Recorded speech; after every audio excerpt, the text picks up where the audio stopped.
Hendrick teammates on the front row in Chevrolets. William Byron will go to the rear in a backup car. Austin Dillon won in 18. He starts right next to the driver. He spun out on the last lap to win it. Almirola. A couple of youngsters trying to make some noise. Christopher Bell and Bubba Wallace in Toyotas. And two former Daytona 500 winners, Ryan Newman in 2008 and Kevin Harvick the year before. And row 5, Joey Logano, and beside him, Kyle Busch, 57 Cup wins, but never a 500 win. How about row 6, Ryan Preece, Chase Elliott, defending 2020 champion, never won the Daytona 500 yet. And row 7, Kyle Larson, Ryan Blaney alongside him, two-time runner-up in the 500. Row 8, Daniel Suarez. You just heard his co-owner Pitbull give the command alongside Corey LaJoie. Let me take this thing over. Row 9, pair of teammates, David Reagan, Michael McDowell. Row 10, our very own Jamie McMurray. Hasn't been in the cars in 2 years. Look out. Kurt Busch. And then Tricky Ricky Stenhouse, two-time Super Speedway winner. Look out. Keep an eye on him and Chris Buescher, his teammate. Row 12, Matt Dinabetto and Brad Keselowski. That's going to be a good one to keep an eye on. Bad Brad. Row 13, Denny Hamlin going for 3 straight, ladies and gentlemen. That's right, 3 straight. And his teammate, Martin Truex Jr. Going to be a fantastic row there. There's Rookie of the Year Cole Custer alongside Joey Gase in the 14th row. Double Xfinity champ Tyler Reddick with Chase Briscoe. Eric Jones now driving for King Richard Petty and 62-year-old 1990 winner Derek Cope. Quinn Houff in his second 500, and Ross Chastain moves to the Chip Ganassi team. Cody Ware makes his second Daytona 500, and the youngest driver in the field, 21-year-old Anthony Alfredo. Wisconsin's Josh Bilicki is in his first 500, and B.J. McLeod in a brand new team that he co-owns with Matt Tifft. Then the drivers who were added to the field based on qualifying time, the Xfinity champ Austin Cindric, who won yesterday, and Kaz Grala from Massachusetts. Let's say we dial up Denny Hamlin. Hey, Denny, this is Jeff and Clint and Mike up in the Fox Sports booth. How about you? I got you. Well, man, all the talk about 3 in a row, all the talk about being a new owner. How excited are you to just get in the car and get back to business? Definitely ready to go to work. You know, this is my first passion is being a driver, and you know, the opportunity today to do something no one else has done for my FedEx team is at the top of my priority list. So hopefully things work out. You know, I just won a shot inside 5 laps to go and give myself an opportunity. All right, Denny, it's Boyer's turn. Man, you got to wake up, bud. You're coming to green here. This is the Daytona 500, the big one. Your chance to go 3 in a row in such a prestigious race. How are you going to do that? How do you find yourself in that top 5 in the running at the end of these things, and what's your plan to do that? You know, I think I just got to trust my instincts, you know, not second guess whatever move it is that I'm going to make. I don't know whether it's going to be aggressive at the beginning or if it's going to be to lay back, but ultimately I'm going to feel the temperature of the field, see what moves they're making, and if it's a comfortable time for me to go to the front, then I will. If not, I've got a long time to get there. All right, buddy, good luck. Quest for history, bud. We'll be watching. 10-4. Well, let's take a look at the newest Toyota team on track today with the Toyota Rev Up to Green.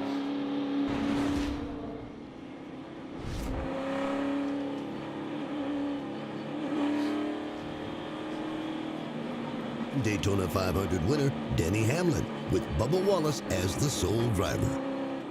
Focused on inclusion and diversity within the NASCAR community, Wallace is regarded for his work on and off the track. Through their partnership with Toyota and Joe Gibbs Racing, 2311 Racing reestablishes Wallace to familiar territory and a place where he knows how to win. From an empty shop to building the first number 23 Camry, this team is ready to make their official debut for this year's Daytona 500. All right, let's check with our crew chief, Larry McReynolds. He's got his toolbox open and he's ready to tell us what's going to happen on a day that started out with rain showers, then had a good bit of sunshine, and now the clouds are coming. Yeah, I mean, Mike, teams prepare for this race for months before they ever get here. And normally when you get here, you get a ton of practice. These drivers have less than 1 hour of practice all week long. I get a feeling there's a lot of anxiety about what they have. And Mike, I get a feeling also who goes to victory lane, they won't talk about how fast their race car was. They'll talk about how good it drove. All right, let's get down to pit road for late breaking stories. Well, Mike, at 45 years old, Kevin Harvick is as competitive as ever, and he's ready to win this race for the second time. They brought a brand new race car, and they say it's the best and the fastest car they've ever had. Vince Welch. Well, Brad Keselowski will start this race in a backup car at the rear of the field, but he said it doesn't matter. The backup is as good as the primary. Keselowski has won 34 times and a championship. He's won all the big ones, but never the Daytona 500. He says he wants it, and he wants it bad, and he wants it today. Regan Smith. Kyle Busch is 0 for 15 in the Daytona 500, but the two-time champion and 57-time race winner feels very good about how his car is handling for today. He's going to check that last box later this afternoon is what he feels like. Thanks, folks. We're ready to race.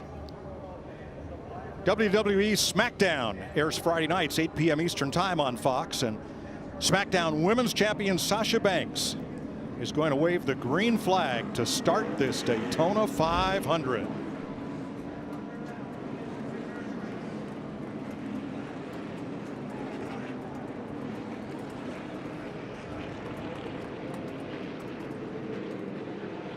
Corvette pace car makes the turn to pit road, and here they come.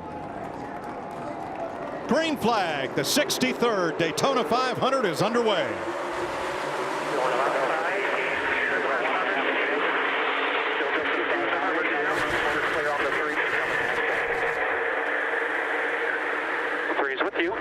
You are clear. He is not too wide right behind you. One back your lane. One back your lane. Second lane's got a little run. Bottom lane's coming back to you. Get back to the bottom. Get back to the bottom. And he's with you in there. Inside. Four's with you.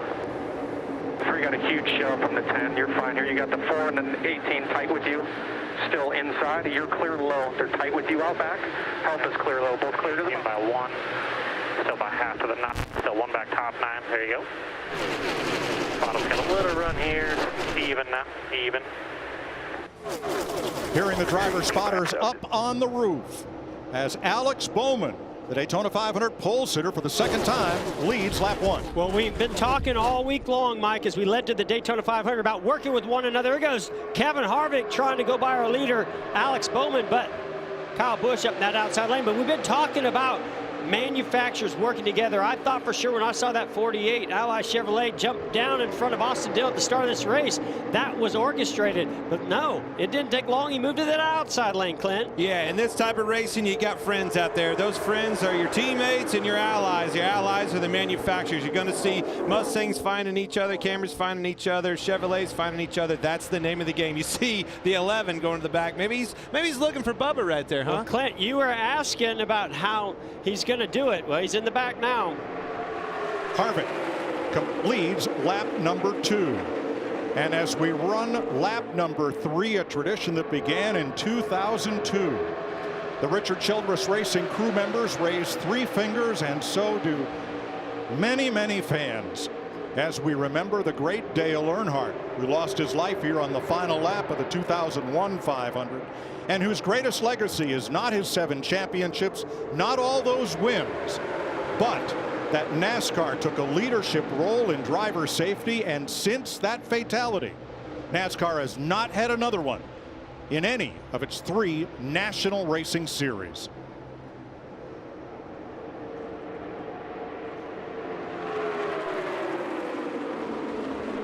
Caution at the end of lap number 3. Spanaway, Washington's Derek Cope, the winner here in 1990. And who did he beat? Dale Earnhardt on the last lap.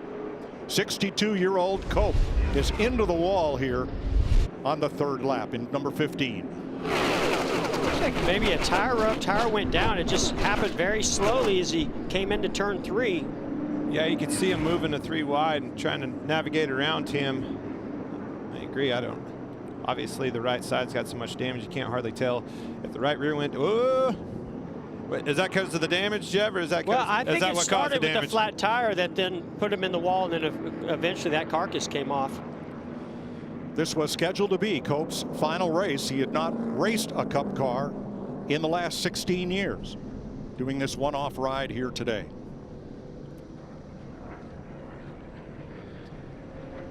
Mike, I really don't see anybody coming to pit road here. You know, the first stage is 65 laps. The fuel window is somewhere around 35 laps. So really pitting here does nothing for you.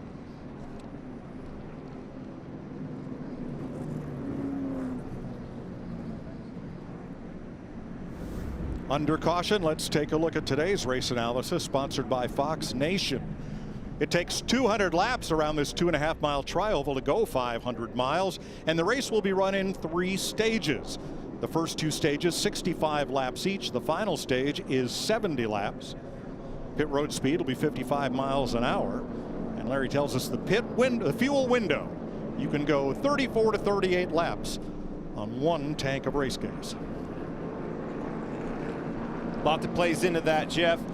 When you get strung out, this is a track that you can actually go part throttle. You can get in that draft, start easing out of the gas, saving fuel. So the strategy kind of plays a role in all of this. No doubt about that. There's many ways. As a matter of fact, you got Denny Hamlin at the back. He might be trying to save some fuel being that far back. Now, you know about the big game, but Fox Bet Super 6 is not done giving away free cash today. It's not too late to win Clint's money. Not just free cash, it's Clint's money. Yeah, That's what I like about it. Make sure you jump on the free bet. Fox Bet Super 6 app. Go to this one. Stage 2 race, $10,000. Now, this is new. It's a Stage 2 contest. And here are some of the questions. How many cars will be out of the race at the end of Stage 2? Well, I don't know if you saw the pre-race. Jeff said about half of them. 21 cars. The biggest mover, number of cautions, manufacturer. It's all there. Get in your picks. Time. Hey, send in some questions to me. I'll help you try to get Clint's money. Boys, I got to sell something here. Download the Fox Bet Super 6 app for free and answer the 6 questions about Stage 2 for your chance to win.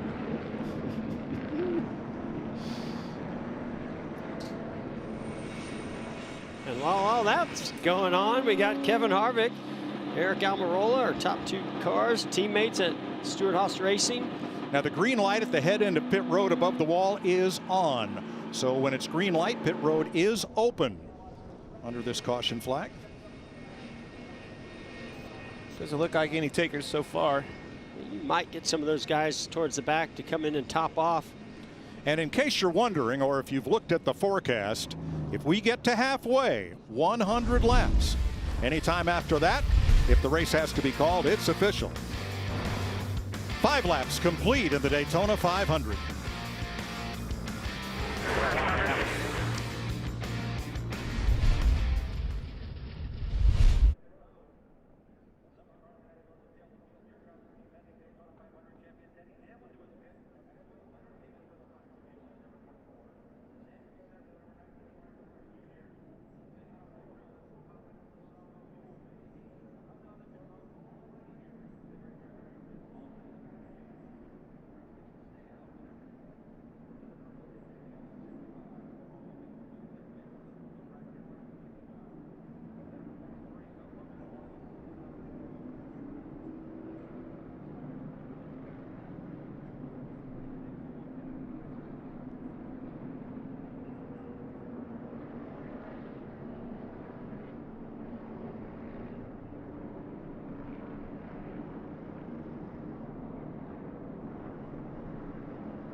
Under caution at Daytona, look at the left rear of Bubba Wallace's car. He had to start the race in the back due to inspection failure.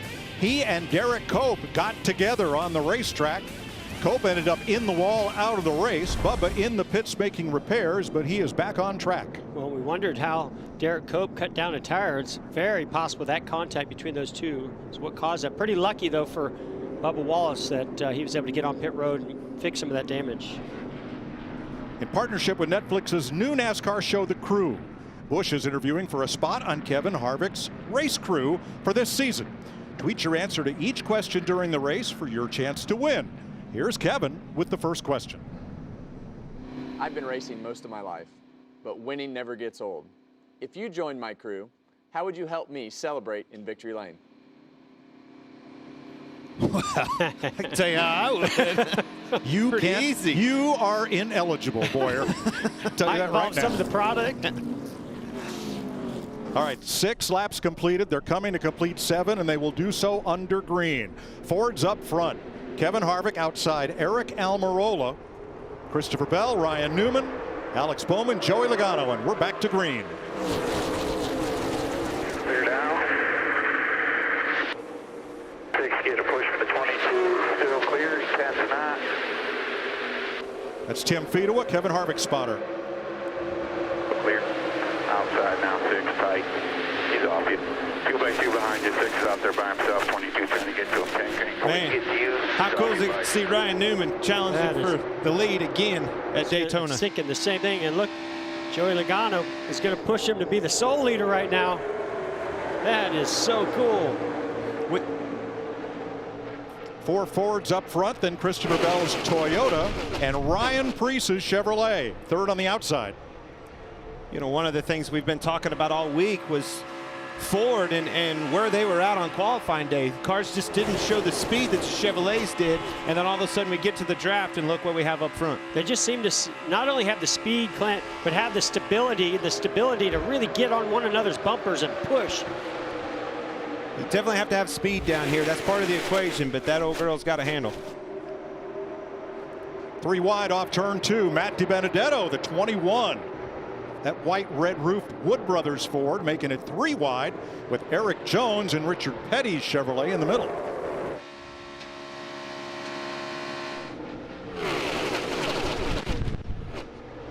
Always a debate here early in this race. Do you want to take those risks and take it 3 wide here in the opening laps of the Daytona 500? 500 miles. You got a long way to go. And that spotter's already saying 3 wide. Inside, outside. Spotter communication is so important on this racetrack. They've been working on it. That's the hardest thing about coming down here in limited practice and things that we've had down here. They only have, the duels is pretty much it. Very little practice time as you're working on qualifying, some speed, things like that. Chase Elliott pinned on the inside, that number 7. That's the new team Corey LaJoie drives for.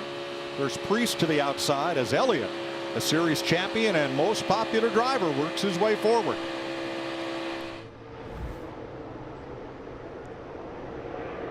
I know Chase hasn't, he didn't sit in the front row like some of his teammates. He didn't show a lot of spectacular speed in his duel, but I heard that he really likes the way his race car is driving.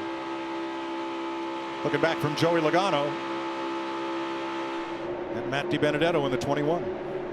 Now teammates right below them, Corey LaJoie in the 7, Jamie McMurray in the 77. How about that 43 in the middle, Eric Jones? You saw the high lane sort of got stacked up. Whoa! Closed up right there. Yeah, it closed up because Joey Logano knew that run was coming. And that's that communication we were talking about. That spotter, his spotter told him, block, get down, move down, make that block, stop that pass, stop the momentum. Uh-oh, look at the middle. That's where everything is stacked up 3 wide, bumper to bumper. You know, Eric Jones has made quite a move. Remember, he had to start this race at the rear of the field due to an engine change, so it hadn't taken him long to get to the top 10.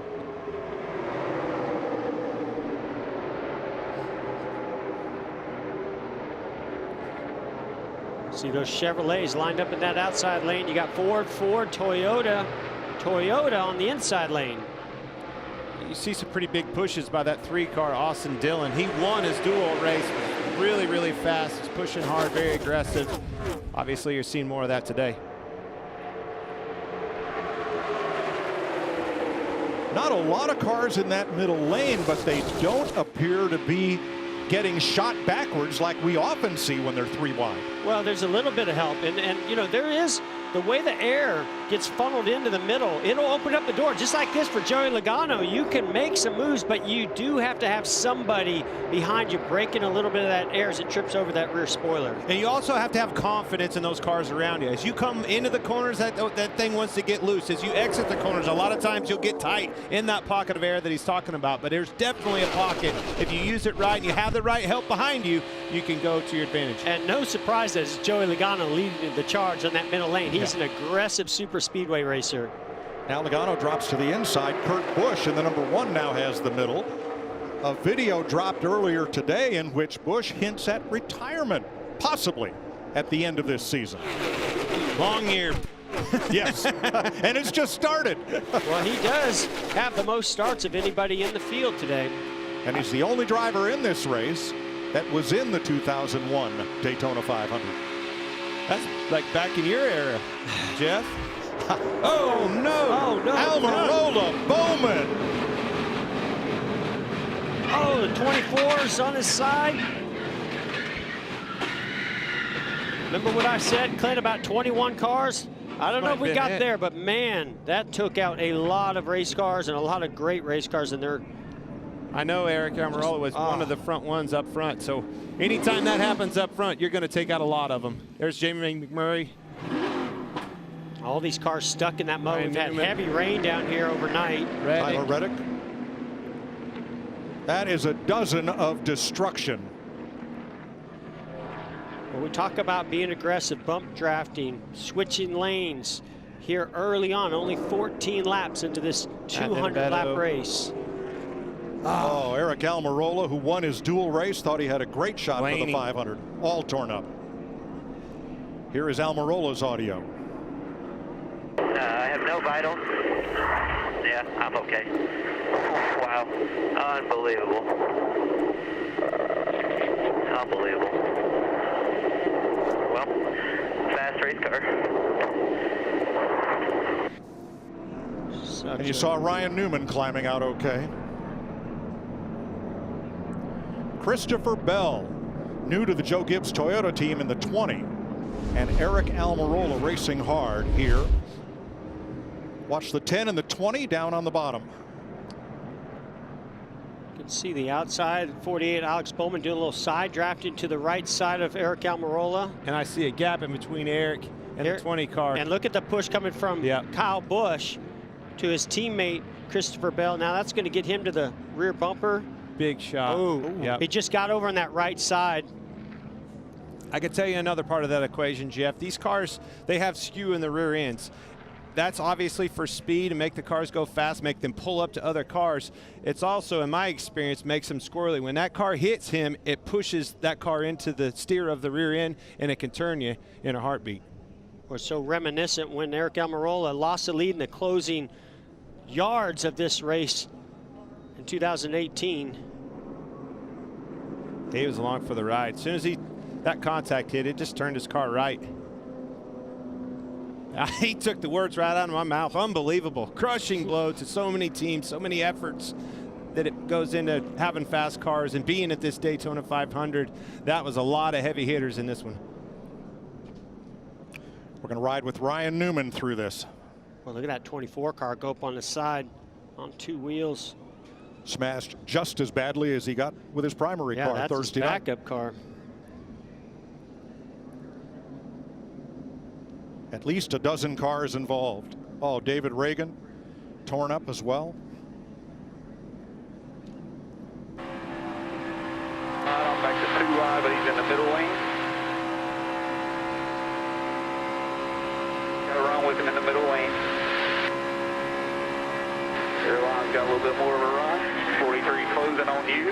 But still has got spinning top, spinning top, spinning top.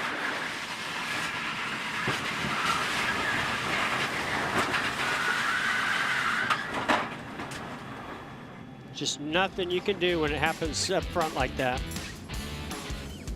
Carnage in the first 15 laps of the Daytona 500.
The Daytona 500 on Fox is sponsored by Ford. Built Ford proud. And by Credit One Bank, the official credit card of NASCAR. 1981. That is stock car racing's king, Richard Petty, scoring his 7th Daytona 500 win, a mark that will likely never be equaled. Well, Mother Nature didn't like that wreck either, because a couple of lightning bolts within 3 miles of the racetrack have brought us to a red flag until that moves away. Here is another look. Eric Almirola turned into Alex Bowman, and it's on. It just doesn't take a whole lot, you know, and especially if that front bumper hits the rear bumper in the wrong spot. And first he got him pretty good. You know, Christopher Bell got his front bumper to the rear bumper of Almirola on the left side. That turned him sideways, but then unfortunately as he moved back and forth, he hit him in the right side and spun him around. Riding with Kurt Busch. That's Tyler Reddick right behind. Stay low, stay low, stay low, stay low, stay low, stay low. You can see just how fast he got to the impact. Didn't take long to get to the crash, does it, Jeff? No, it doesn't, especially when it happens to one of those guys running second or third. It's just absolutely nothing you can do, especially when you're on the back straightaway, because you're pretty much blind. All you can see is the car ahead of you, maybe one car ahead of that, so you're listening to your spotter. You see that 20 car of Christopher Bell getting a big push from the 18, his teammate Kyle Busch. Now he's got a good head of steam here. He tries to line up with him. At the last second, though, he actually touched him maybe a little bit off to the right, and that's what got Eric Almirola going sideways. Look at the 37, Ryan Priest. He missed that by about half an inch. Well, that's that luck part of the equation we talk about. I mean, how difficult is this to win? That right there shows you why it's so hard to win the Daytona 500. Jamie McMurray trying to win it for the second time, and our friends at Advent Health put a heart rate monitor on Jamie with his permission. There it is on the left of your screen, coming off turn 2, 138 beats per minute. Here we go. Now he's got to run. He had to check up. He's trying to get through the middle, so his heart rate's starting to go up already. Worst case scenario, too, has that big run coming up on what we all know is happening. Jumps on the brakes here, a little wheel hop. He's in it at that point. Look at that heart rate skyrocketing. Jamie McMurray started this race at a heart rate of 100, so that tells you the intensity early on the Daytona 500 for a guy like Jamie McMurray. You'll see the list of 16 cars involved in the wreck, but let me put this in perspective. 155 was Jamie's max heart rate in that crash. When Neil Armstrong landed on the moon, that was supposed to be computer controlled. There was a glitch. They gave him the controls for the final touchdown. His heart rate spiked at 156. Why do you know that? How do you know that? It will just keep on coming, Clint. It's unbelievable. I tell you what was equally as unbelievable is how quickly it moved back down. But I'm going to tell you, that wasn't bad. That was not bad for a heart rate with, what, 15, 16 cars piled up in front of you, 200 mile an hour. I'm going to tell you, he's pretty good shape, Jeff. I'm pretty sure my heart rate would have been spiked to the roof if I was landing on the moon. Man. A lot of good cars torn up in that one, and nowhere to go, no way to avoid it. I mentioned Priest. He got very lucky, skilled and lucky. A lot of people's luck ran out right there.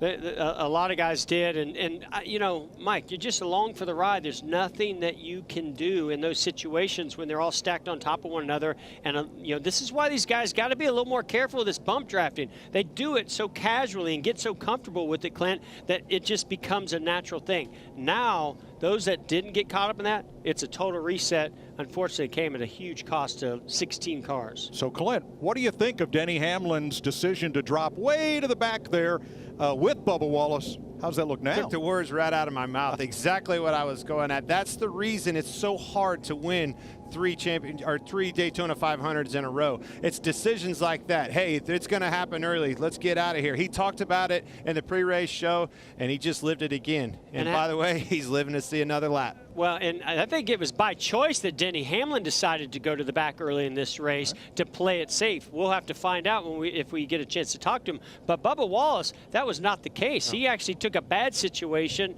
and that sent him to the back because of fixing the damage on pit road. But end up being pretty lucky for him in this situation. But the other thing we talk about is teammates, teamwork, and how they use that for your strategy to set yourself up to the end of this race to be in position. You've got two Hendrick cars out. They're in that wreck. Both Roush cars, two front row cars. That is a huge part of the equation of getting yourself in a position to win this race. Now, we have talked about the skew that is built into these cars and how that may well have been a contributing factor in this crash. Here's Larry Mack. Yeah, I mean, Mike, you would think that these cars go straight down the straightaway just like your passenger car will on the highway, but they do things with the rear end housing to try to get the rear spoiler out of the air. That rear spoiler is 9 inches tall, so if you can skew that rear end to get that right rear corner out of the air, then obviously it's going to help the drag of the race car. So what Clint talked about, this is what you would do at a Daytona Talladega. You're going to skew it the opposite way. So when Christopher Bell got into him right there on that right rear corner, it was already turned just a little bit, and it just turns it straight right when you get up there and bump it when you've got that toe or that skew for a Daytona or Talladega. So there is some of the cause. Here is the effect. Oof. big crunch to the front nose.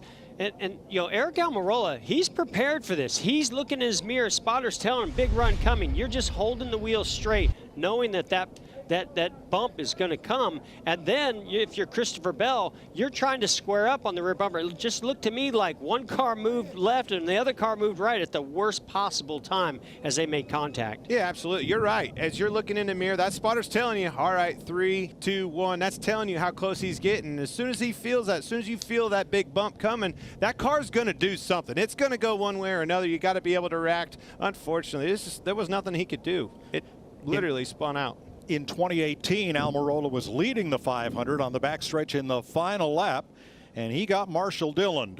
Austin won the race, and Almirola was climbing out of his car in a location very similar to where that car comes to rest right now. And when you're inside the car at those speeds and the wreck starts happening, it just feels like it takes forever. Oh. You could see there Kurt Busch just spinning around on like a top, getting hit, spinning him left, spinning him right. Look at the damage to the rear bumper area of Ryan Newman there. He must have made heavy contact to that wall. You're right, Jeff. I mean, when you're upwards of 200 miles an hour, it takes a long time to come to a stop from a crash. It takes a long time to wreck like that. Now, the other factor here is it rained this morning. We've had a lot of rain this weekend. Your car goes off in that grass. It's in the mud. The splitter digs in. You got a wrecked race car, even if you don't hit anything. Well, these teams are phenomenal at fixing these race cars up good enough to get back into contention. But unfortunately for several of them that maybe didn't have tremendous damage, they are stuck and going to lose multiple laps because of it. On board with Ryan Newman here. Oh. That's the one you can't see. You think you're doing right, you think you have a hole, and then that car comes, hit him in the right rear, and turned him around. Ryan climbs out, goes over to check on Kurt Busch. This guy not afraid to get a little muddy. I tell you what he sees is he's stuck.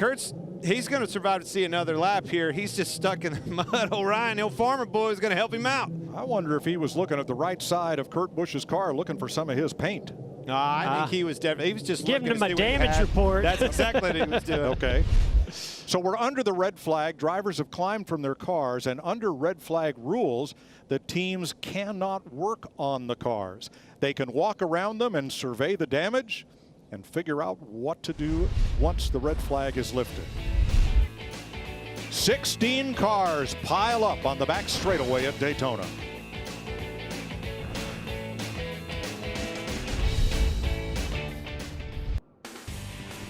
The Daytona 500 on Fox is sponsored by KFC. Earlier this afternoon, WWE SmackDown Women's Champion Sasha Banks waved the green flag to start the race. Here's Michael Cole with a preview of what's ahead this week on SmackDown. Elimination Chamber combatants collide when Kevin Owens, Daniel Bryan, and Cesaro battle Jey Uso, King Corbin, and Sami Zayn in a 6-man tag team match. It's an all-new Friday Night SmackDown, live at 8 Eastern on Fox.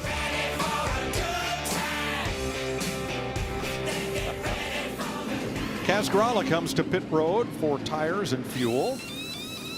So does BJ McLeod. They give up the front spots. Number of drivers came in to top off here to try to go the distance of 65 laps in stage number 1.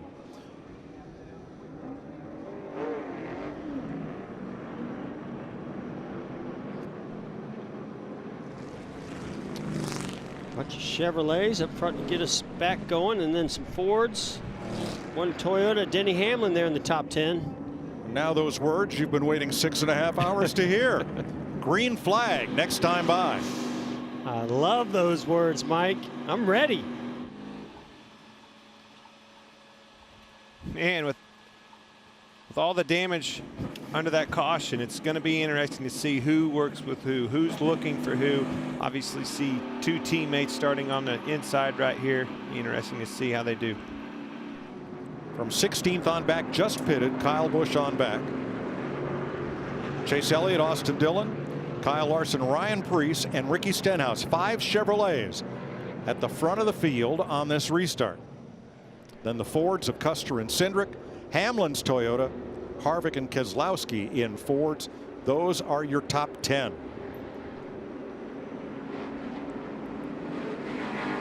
Well, fans, thanks for sticking with us as we get ready to restart the 63rd Daytona 500. They approach the Geico restart zone. Anywhere in that area, the control car, the leader, Chase Elliott, can hit the gas, and we'll ride along and listen. Here we go. Door. You got a better push than he does.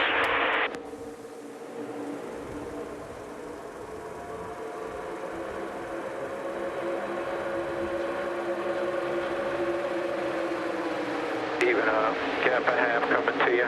Here comes a pretty good push.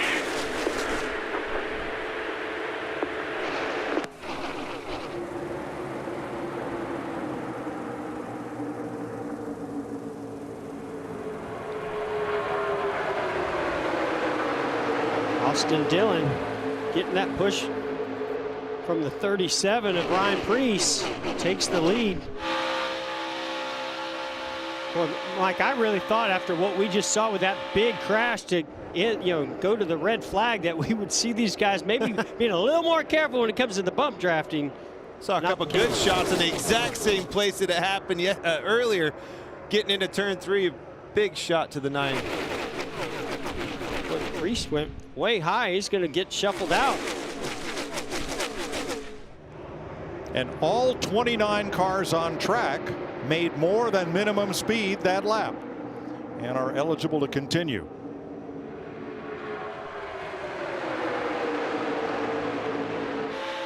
Cole Custer on the outside. Right behind him, you ride with Denny Hamlin. Yeah, he's not going to go to the back anymore, folks. He's there. He's in the front. You're going to see the aggressive and calculated Denny Hamlin for the rest of this race.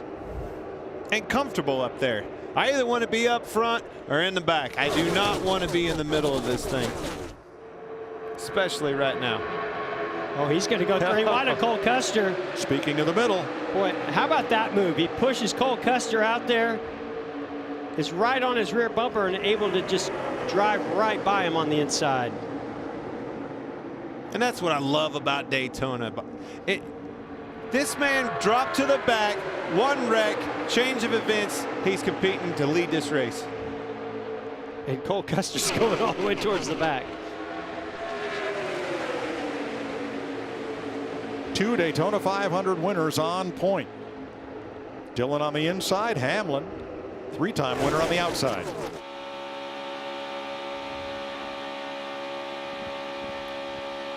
Clear both lanes, whatever you need here. 2 far out, 2 back to both, 1.5 to both. Top's going to be tightest when it gets there. Keeping. Kyle Busch lined up 16th for that restart. He's up in the top 8. It's a Candyman on the outside. 4 cars back in the outside lane. I love something that I heard right there. Chris Lambert, the spotter for Denny Hamlin, too far out. If you get too far out in front, it's so easy for those cars that are lined up behind you to get a big run and build so much momentum that you can't hold them back. You can't block them. And even if it's a teammate behind you, you'll get such a run that he's got to go. If he hit him in the rear end, it would spin him around and cause another crash. Denny did a great job, him and his teammate, of controlling that block, moving down, moving up, slowing those runs down, keeping them in front.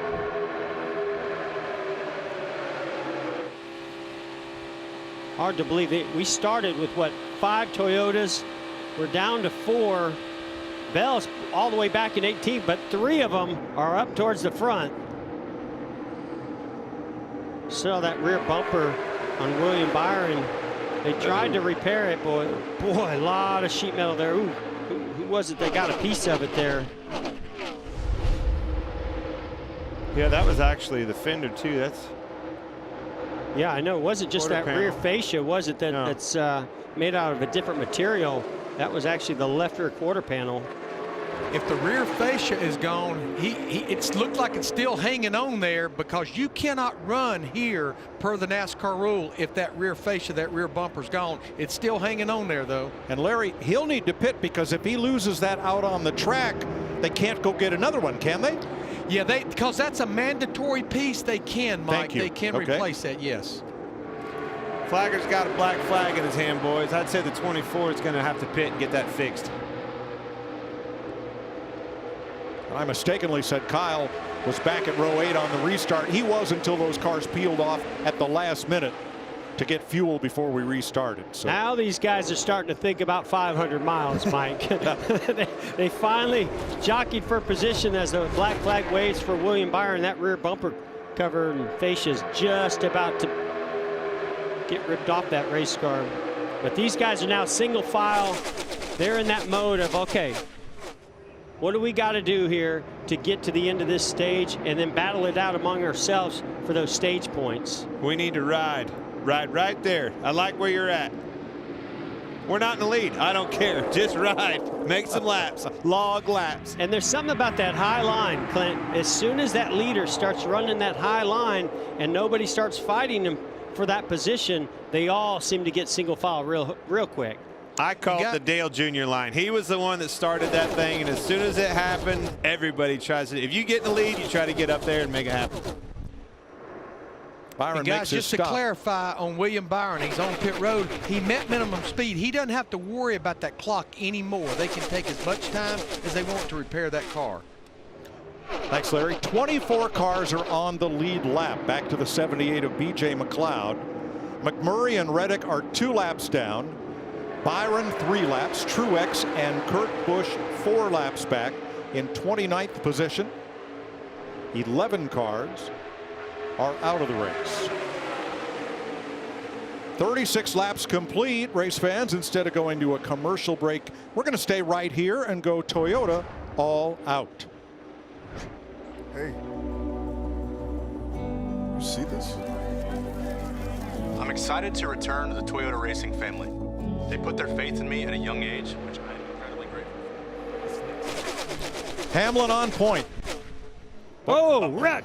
Quinn Houff and Chase Briscoe. And caution is out for the 3rd time at lap 38. I had just looked up naturally and was looking where the 14 was. He was back in like a 3-car pack off of the field a little bit. Now those cars were on the lead lap in 22nd and 23rd positions. Doesn't look like Chase has got right too much damage. But he's rolling slow, Clint. And the window net's down on Quinn Houff, which means that he is okay, but the car is not. See, he's just trying to nurture that left front tire from coming apart and tearing up the front fender, limping back to pit road. Yeah, we're going to have to back it up a little bit more. They're already spun right there. Clearly contact or something happened between these two guys that got him collected and went for a heck of a spin down the front straightaway. Looked like the whole right rear was down on Quinn Houff's car. Yeah, he definitely was in. Here is what damage to Houff said. What, left rear? I don't know. It's off the here. The tire blew because I ran over something when he threw it off and hit my windshield. He ran over the quarter panel that came off the 24 car. I was going to say the same thing. We saw when that quarter panel came off the 24 car, William Byron, it flew back and hit a car, and it was the 00 of Quinn Houff that definitely hit it first. In addition to that panel, which is a fiberglass-like material, something was off there throwing sparks. There was metal support structure, and that's likely what cut that tire down. Yeah, I think that was the back half of the quarter panel. And there's left the rear 00. quarter panel. Definitely metal. And B.J. McLeod run over it as well. Another piece. So, good chance, right? As you heard him say on the radio, left rear tire goes down. You're along for the ride at that point, and somewhere within that, Chase Briscoe was just an innocent out right in victim. his lap. You saw Quinn Houff climbing into the ambulance to take the mandatory ride to the Advent Health Care Center, and the right front is torn up on Briscoe. He was trying so hard. Got to be very careful to. But he was going to go a lap down, and you know what happens when you think you're going to go a lap down, you start going a little faster, and that tire comes apart. That was a lot of damage fender there. And hood off. such a tough thing to weigh out there. You're right, Jeff. Can't go a lap down, and you know the spotter the crew chief's in his ear telling him, man, make sure you stay on the lead lap. It's so important. But this early in the game, it's probably a lot better than having that huge damage on the front of that car. Third caution flag in the Daytona 500. This one for Quinn Houff.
Welcome back to the Daytona 500 on Fox, brought to you by NASCAR's premier partners. 40 laps complete, working the third caution of the race. Denny Hamlin has been out in front for the last 9 laps. Brad Keselowski second, a Toyota and a Ford. Bubba Wallace, Kyle Busch, Joey Logano, the top 5. There's the running order on the left of your screen, with now 22 cars on the lead lap. Quinn Houff joins the 11 cars out of the race from the first and second caution flags. They're going to make sure they got this thing completely buttoned up, taped up. Whatever they got to do to fasten that thing to it to keep it on the track this next time it goes out there. Martin Truex 4 laps down, using this caution flag to pit. Now Jamie McMurray 1 lap down. He's whistling around here. I believe he's the free pass car. So on the caution flag, the first car that is not on the lead lap is awarded the chance to free pass around and gain a lap back during that caution period. Still in it, Jamie Mack. Keep it going. We'll check in on our Fox colleague throughout the race tonight.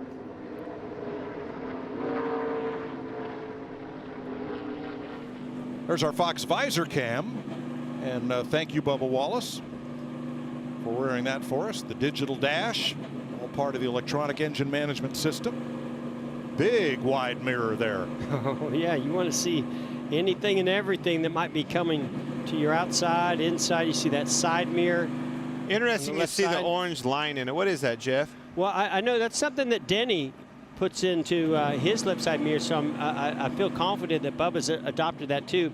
And it just gives you an idea of depth perception of that car that's behind you. Maybe they're creeping up to your left rear, and you know when they cross above that line that they're at the plane of your rear bumper. I noticed he's only got 2, Jeff. When when I was side by side with you, you had what? 10. 5. One on you at all times. So that little round mirror, I was like, where's Boyer?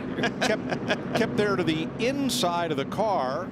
Unlike the mirror on your passenger car, that's all for aero, so it doesn't create any drag on the outside. But it's effective because you don't use that for the positioning of the car that might be in your blind spot.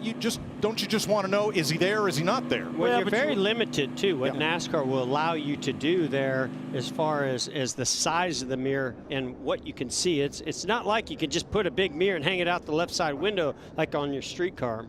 And as things progress, years went by, that gap in between that window net keeps getting tighter and tighter and tighter, which creates a different side mirror for everybody.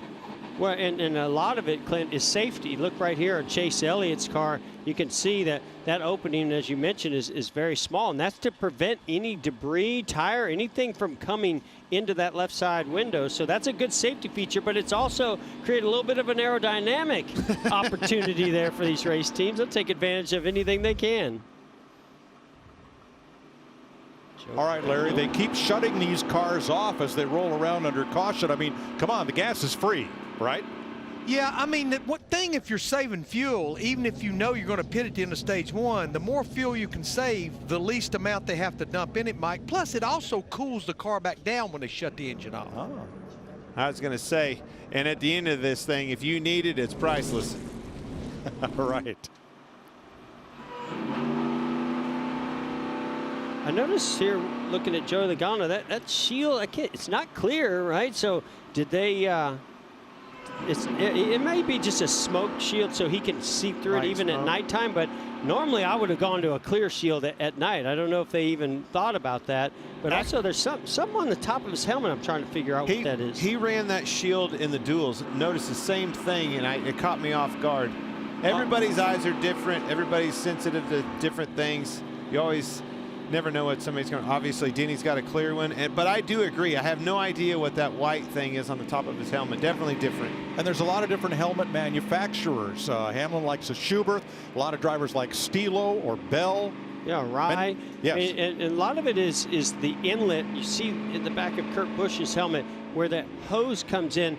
That puts a little fresh, cool air. It's not air conditioning necessarily, but it just gives you something to keep you a little cooler and fresher inside that helmet.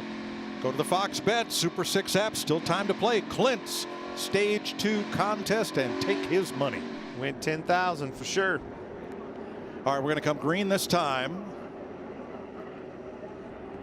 Hamlin, Keselowski. Hamlin elects the outside. That is the leader's choice, which lane to restart in. And we're back to green.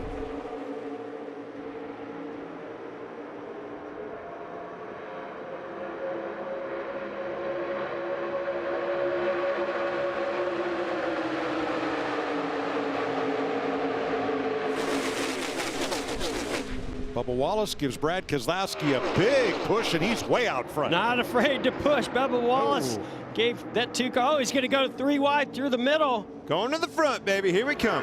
Is he going to reconnect with this boss man up there in front, Denny Hamlin? And look at that. 3 Toyotas right at the front of the field. And that's what, at this stage in the race, you're Brad Keselowski. You take note of what just went on there with Bubba Wallace. You thought you might have a drafting partner and a friend. Not at all. Not that time, anyway. Now watch how Bubba got that momentum to drive right up through the middle. 22, Joey Logano. You see, the 23 of Bubba Wallace Jr. pushes the 2 of Brad Keselowski out there. Then he gets a huge push from Joey Logano. The momentum on the 2 of Keselowski slowed down. That allowed Bubba Wallace and that 23 just go right on by. Here's the visor cam. We'll see it from the best angle you could possibly ask for.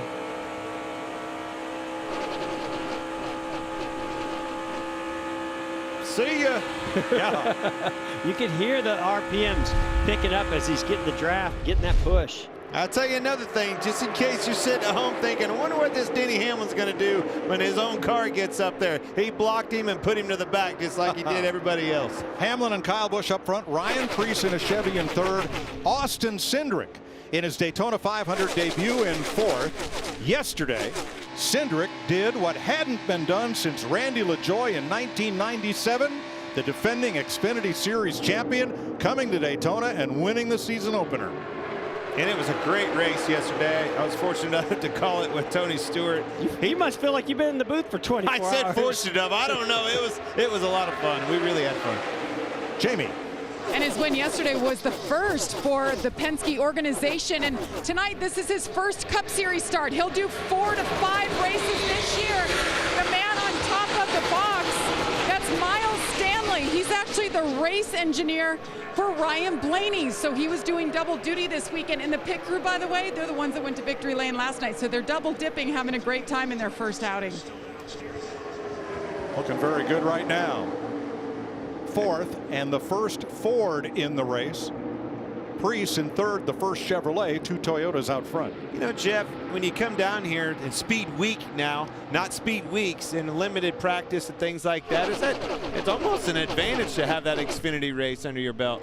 I agree. I mean, the duels were good, but everybody was really protecting their race cars to try to make sure that that's the car they started this race with. But that Xfinity race might be the best practice session you could possibly have. Here's the 22, Joey Logano getting into the rear bumper of Cole Custer. Well, Custer moved up the racetrack, anticipating Logano's run, didn't want him to go by. And look, they lost a bit of distance to the front runners that way. Well, as this thing starts to get single file, if you get stuck on that inside lane, you're just looking as fast as you can to move up, even if you know you're going to block somebody that has a big run like Joey Logano did. By the way, William Byron got back out on track. He is 7 laps down. All right, the caution flag got in the way. Let's try this again, race fans.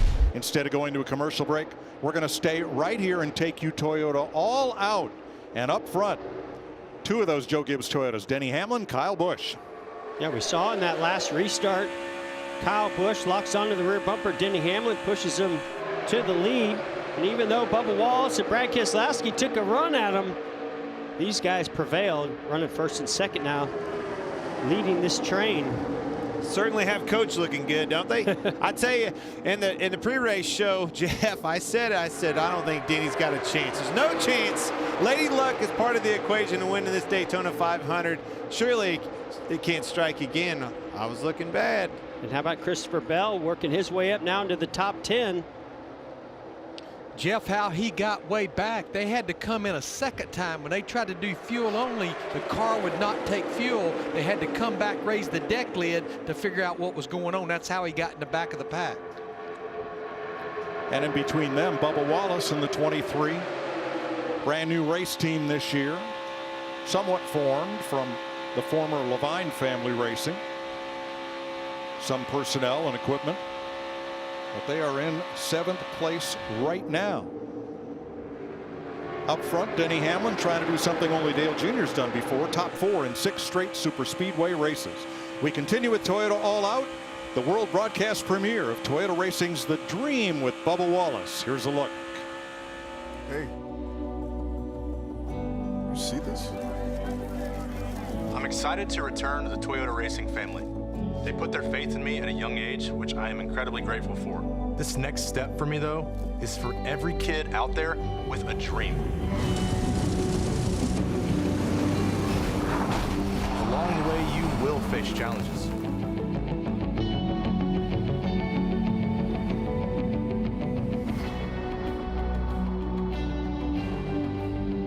But trust me, no matter what, stand tall and keep pushing.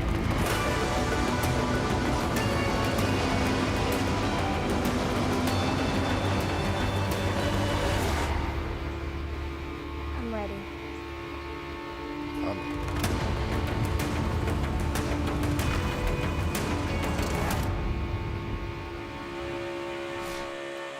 Check out Toyota Racing on their social channels for the complete short film, The Dream. There's their running order at 51 laps. Remember, 65 is the end of stage 1. That's the 14 you see in the upper left of your screen. Look at third place there, Ryan Preece. Now, a lot's been made of Michael Jordan's entry into racing. He is the second NBA superstar in NASCAR team ownership. Cleveland Cavaliers All-Star center Brad Daugherty is the co-owner of Ryan Preece's third place running car and the Ricky Stenhouse car. Has been for quite a while. What else do Daugherty and Jordan have in common? They're both lifelong race fans since childhood. Vince. Well, and Brad Daugherty is super proud of the way his JTG Daugherty cars have run this week, especially Preece, considering he came in, did not have a guaranteed spot into the 500. In fact, Daugherty has talked about the fact they don't have the funding to run the entire series season in that 37. They're going to make some smart business decisions, but he said, we've got to take advantage of the opportunities we get. They've got a big one today, and so far, they've taken advantage. Love it. Showed up down here at Daytona. Yep. Got to make this race. Definitely made the race, qualified their way in, running third. And fellas, I left the blind obvious on the floor. Daugherty and Jordan both played basketball at the University of North Carolina, but everybody knows that. That's Kansas kid didn't. Obvious.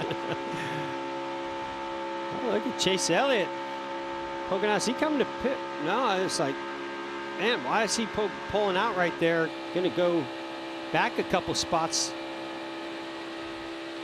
Drops from 12th to 14th. Could be just, trying some things out, see what his race car is going to do. Maybe get a run on some guys. Maybe sometimes in this position, somebody checks up in front of you and you might get a run and make that pass. But obviously Chase Elliott, he's wanting to pull some other cars to the bottom lane and maybe work his way forward before they get to the end of this stage. Well, he pulled up alongside Joey Logano, and he's still coming by himself on the inside. Picked up 2, got alongside Cole Custer in the 41. Gives a little of that back. Yeah, but what he's really trying to do is get some others to come with him. Yep. He's in a position where he's not going to be able to make any spots by himself. But if he keeps pulling down there, he might get somebody ahead of him, somebody behind him to join him. And if they can build that lane up, they will work their way forward.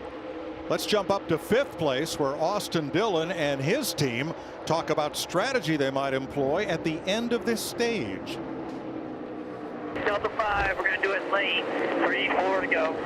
And the problem is if they start shifting, the top should roll.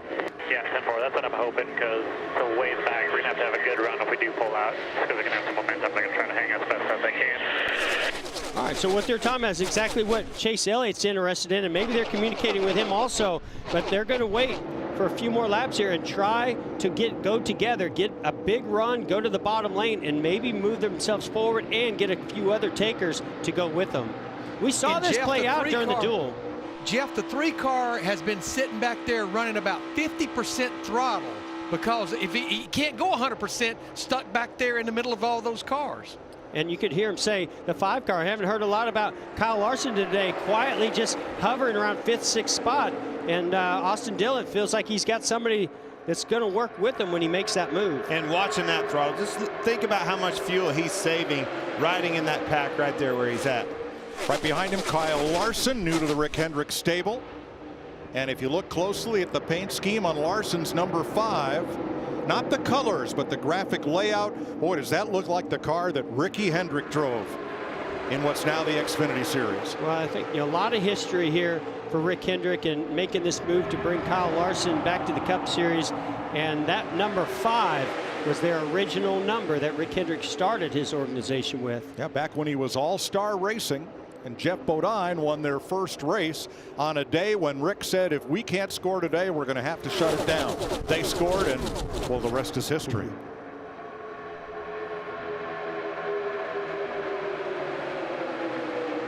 Kyle Larson 6th as we close down on the end of stage number 1. Joey Logano's a lonely guy. He tried to move up on Ricky Stenhouse on the inside. That didn't go. These guys just keep here comes shuffling Ricky. and Yep. nobody wants to ride line further back. Well, you get that big run. You feel like Superman. Here we go, here we go. You get down there. What the heck? Let's see what we have. Well, now it's Stenhouse, and it looks like he may get Michael McDowell come up to help.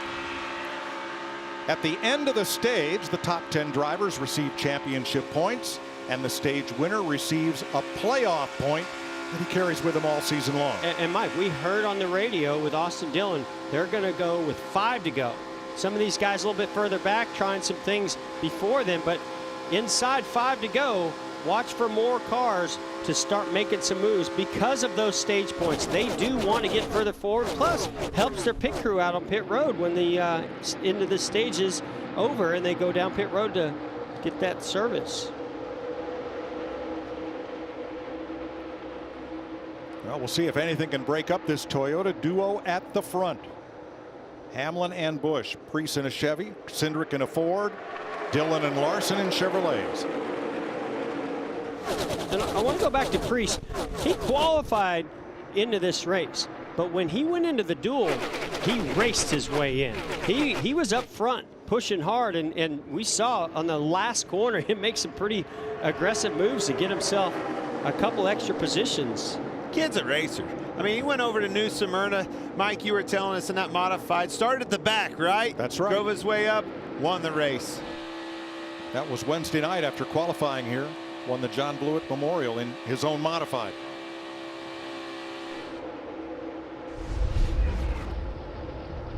Watch Chase Elliott in the 9. Christopher Bell just ahead in that yellow and black car. Whoa! Oh, man. That was close. Chase Elliott went to side draft the 20 of Christopher Bell. Thank God that young kid's got some good reflexes because that turned that car sideways right in the banking. Definitely got big time loose with that 9 right there on his quarter.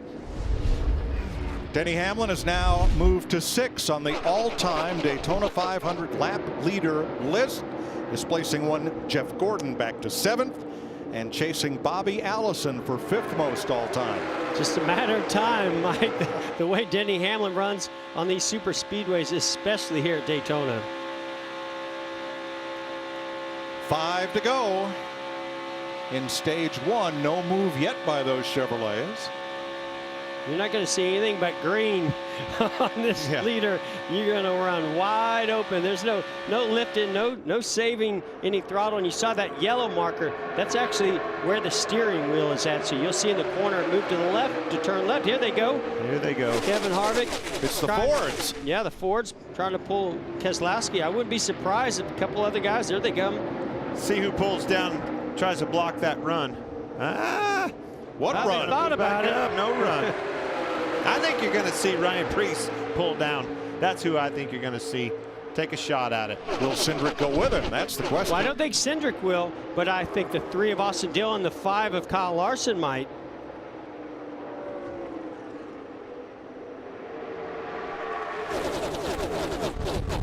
All right, 3 to go in stage 1.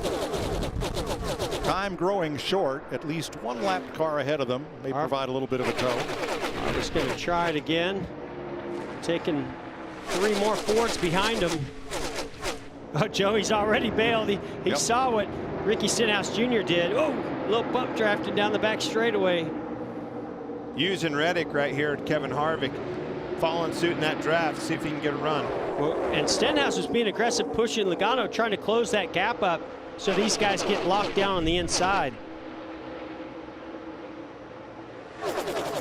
With 2 laps to go in the stage, pit road will close. I think that plan for Austin Dillon went from 5 to go to 1 to go. I don't think you're going to see him make a move here as early as we thought they were. Ryan Preece, the 37, said on the radio, I'm not pulling out with 3 to go. If I'm pulling out, it's going to be on the last lap. He said with 8 to go. How about Kyle Larson? Kyle, the talk is now 37 will pull out. Back straight away. Coming back to the stage checker. 3 to go at the line. 3. Well, that's pretty obvious. That's the plan, except for not for Ricky Stenhouse Jr. But the thing is, okay, so that's what they're going to plan. They've talked about on the radio. Now who's going to counter that move? Stenhouse wants to get up there with him. There goes Dillon to the bottom. Here goes Larson. Here is Preece. And down come the Toyotas. Exactly. Yeah. Kyle Busch was looking for that move. Going to work out for Larson and Austin Dillon. Oh, he got to the outside. Preece got to the outside of the 18, got a big run. Hamlin will hold him back there. And a lot of jostling as Cindric got into the back of Kyle Larson there. Bubba to the bottom. Wallace. Hamlin won a league leading 11 stages in 2020. And here they come to the line to complete stage one. Bubba Wallace. Hamlin over Preece and Dillon. Sorry, Mike got all excited. It did. Man, I thought those two guys of Logano and Bubba Wallace Jr. were going to collect one another. Joey cut him a break right there. Did the right thing. Backed out of it. He also said he was going to go below that yellow line. And how about this guy? Is he just had a decision to make, is what he had. Yeah. It all happened on the last lap of stage one. Denny Hamlin, the winner.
The Daytona 500 on Fox is sponsored by Coca-Cola Zero Sugar.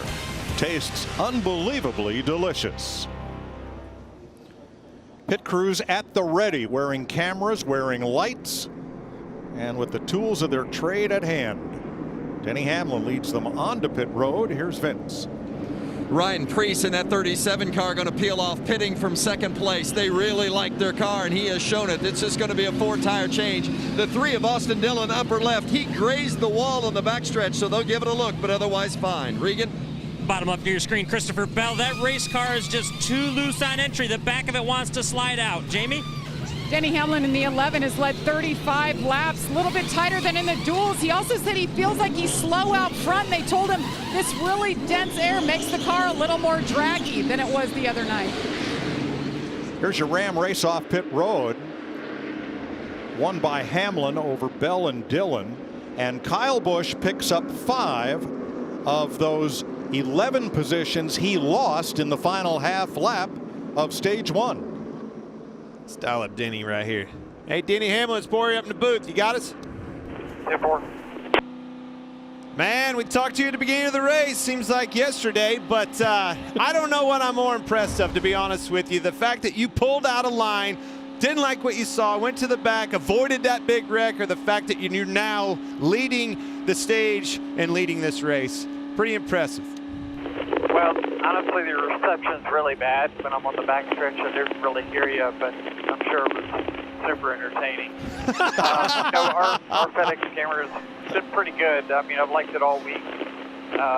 We're definitely fortunate, to kind of, play the strategy right there with the fuel to get us in track position, and we were able to get to the front. But overall, I mean, I like this view a lot better than sitting back and waiting. But we'll just see how the rest of the race plays out. Well, man, it was entertaining. I was actually praising you, the fact that you knew to pull out of line. We always talk about how's Denny Hamlin get to the end of this thing. Pulled out of line, avoided that big wreck, and now you're in the lead. So keep up the good work. Appreciate it. Thank y'all. Denny Hamlin, Daytona 500 defending champion, and now Stage 1 winner.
Oh. Welcome back to Daytona as we try to answer the question, how was Kyle Busch in second place with a lap to go in the stage and end up out of the top 10? Well, here's off turn 2. He's trying to be a good teammate and follow Denny Hamlin, but Ryan Preece had something else in mind. He gets to the outside because he had that push from Austin Dillon. So now the 18's dropping that big spoiler. It's just a parachute in the air, but look what happens here. Ricky Stenhouse Jr. takes him 3 wide. Yeah, obviously didn't have any help down there whatsoever. And the minutes the help did come, spit him 3 wide, and Ricky Stenhouse going under him. Well, there's that moment where the 3 car Austin Dillon brushed the outside wall. Look how hard they're Look pushing. at the 5 car getting the push. Now, you saw Ricky Stenhouse Jr. He goes low, and he gets on the yellow line with those left sides, but he did not go below the yellow line. Hey, you think Kyle Busch will make radioactive this week? Larry does. Yep. Let's listen. Only if we get shuffled out. Why do we suck so bad at plate races?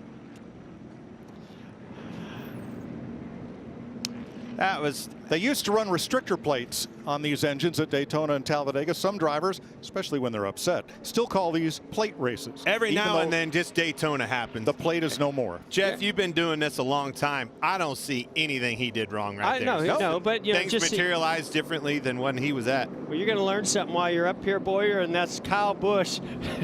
Yeah, he gets very frustrated, and that's how he blows off the steam. Oh, I know a little something about that. All right, we also listened in on Denny Hamlin. Definitely feels super draggy up front. Feels slow. The air is really, really dense, bud. Really dense. So pretty rare conditions too. So, guys, I conferred with my colleague, Dr. Pelletiti Rara, and of course, dense air is heavier air, and as it moves through the air, it slows it down because it has to push aside more molecules. Air resistance is called drag. Larry, that sounds like a lot of hot air to me. Well, there's that thick, heavy, dense air. Well, I got news for the competition. If they figure out how to make that thing fast, they're in big trouble. It's already at the lead. But definitely dense air, heavier air, will make it feel draggier. And all kidding aside, it will make it feel like it's slower. And you know what else will? When you're out front, because you're the one pushing all that dense air. He gets one of them cars pushing on him pretty hard. He'll feel like he's going pretty fast, especially when they get to pushing. That baby gets to doing that old hospital hop down the back straightaway, sashaying side to side. That gets your attention at a track like this. So Denny Hamlin will be the control car on this restart. As the leader, he elects the outside lane. Hamlin's crew chief, Chris Gabehart, is 2 for 2. He's never lost a Daytona 500. I think the odds are starting to go back in somebody's favor. It's unreal. Why did I bet against him? Not over yet, man. We got a long way to go. By the way, we're going to stage 2, Boyer. All right, so which manufacturer is going to win stage 2? Here they come to the Geico restart zone.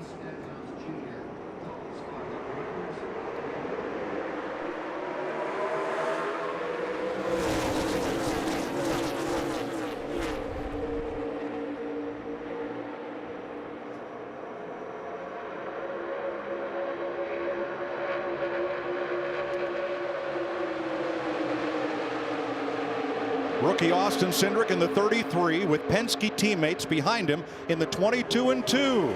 A rookie trying to lead the Daytona 500 here. And if you're going to get some lessons in drafting, it's going to come from Joey Logano. Basically a teammate. Are they still locked up in the corner? They are That's locked, something we Bucker. haven't seen all week if they are. I think they finally...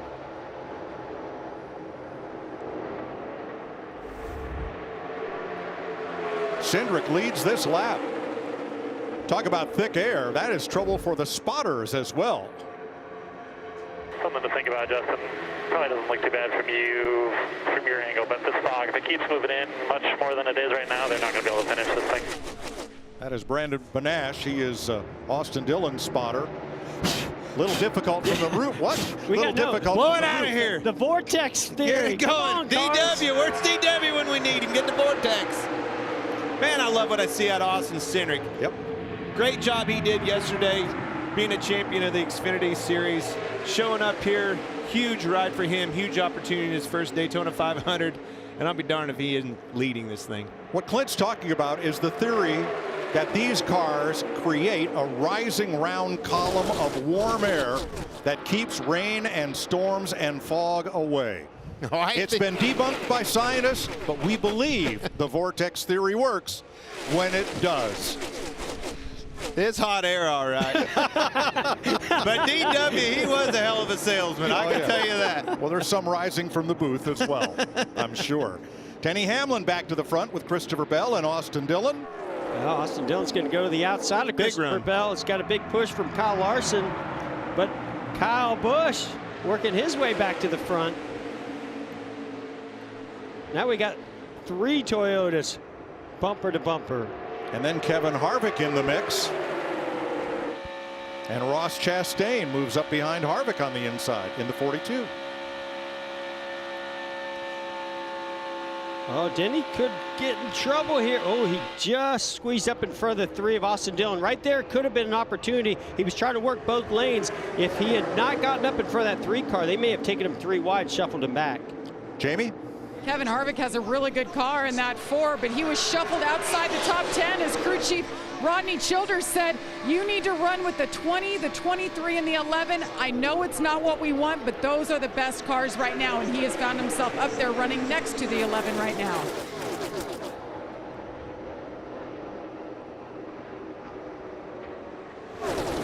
Time for the next Busch interview question in partnership with Netflix's The Crew. If you join Kevin Harvick's crew, what would your nickname be amongst your new teammates? Tweet your answer now using the hashtag The Crew and hashtag Busch Contest for your chance to win a paid spot on Harvick's racing crew. Hey, I tried out for it. Yeah, you look great. Yeah, we saw that. $50,000 on the line. It's an extra job. You're really, I could do this. You're Go down and help him thing. out. I can help him out with a pit stop, couldn't I? Slow it down. Yeah, if it's handing beverages to those guys, Hey, you're really good at that. We could do that. You know, this is the point in the race, Jeff. As a race car driver, you're always trying to find where to get established. Who's going to be, you know, who's the cars to run with? And now you're starting to see them. The front runners are established. I like what I see out of these Gibbs cars. They found one another. They're working well with one another, and they're doing that at the front of the pack. Remember that fellow who a little while ago said, why do we suck? He has sucked his way up to second place. Kyle Busch behind Christopher Bell. Listen, he gets frustrated, and he says a lot of things on the radio, but it never stops him from moving forward and doing his job and doing it well. Short wick, flames up, flames out. Right back to that. Now, here's one of the questions in Clint's Stage 2 contest on the Fox Bet Super 6 app. Hope you made your pick. I did, and I don't think I picked that side. There's no chance I'm getting my money back. All right, Vince. Well, you might have 3 Toyotas there at the front, but that Chevrolet of Austin Dillon is fast, and they have been happy with this. Of course, it won a duel earlier in the week, and their crew chief, Justin Alexander, told me earlier in the day, we have got a great race car. We've hardly touched it since the duel. We felt like it was good enough to race and win with then, and there was no sense changing it, and there have been nothing but good comments coming from Austin Dillon with this 3 car tonight. Keep an eye on him. And they won their dual race here Thursday night, as did Eric Almirola, who's already been knocked out of this race. Christopher Bell in front. His new teammate Kyle Busch in second. Audio, please. Tell him in a perfect world, my stuff likes about a half a car length gap. Yeah, something like that. Just keep me posted. I told him if you need more. Down a half a lane to help him with the gap. Keep the air on his nose there. Just a half a lane. No more. And speaking about air on the nose, debris on the nose for the 20 of Christopher Bell. See that on a lot on a lead car like this. They're the first ones at it. Vacuum sweeper. Regan? Well, we heard that audio from Kyle Busch just now. He also said that he was way happier with that 20 car out front. Felt like they were faster, and his car was able to work just a little bit better with that 20 car than the teammate of Denny Hamlin in the 11 behind him. So keep an eye on that as this race progresses along. Didn't the same thing happen to Christopher Bell in his dual race Thursday night?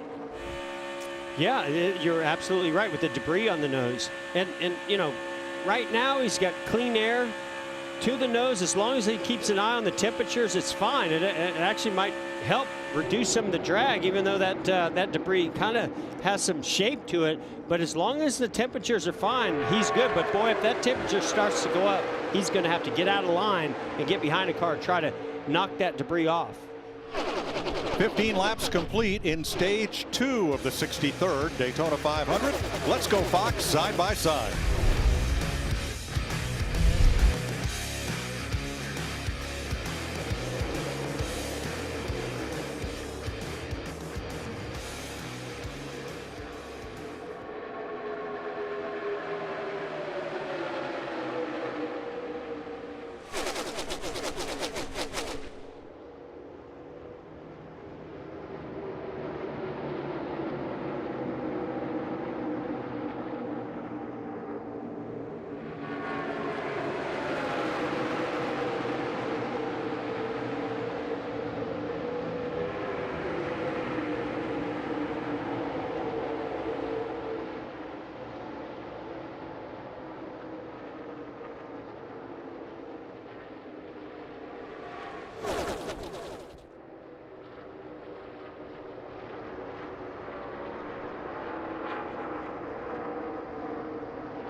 82 laps complete in the Daytona 500. The Toyotas of Christopher Bell, Kyle Busch, and Denny Hamlin on point.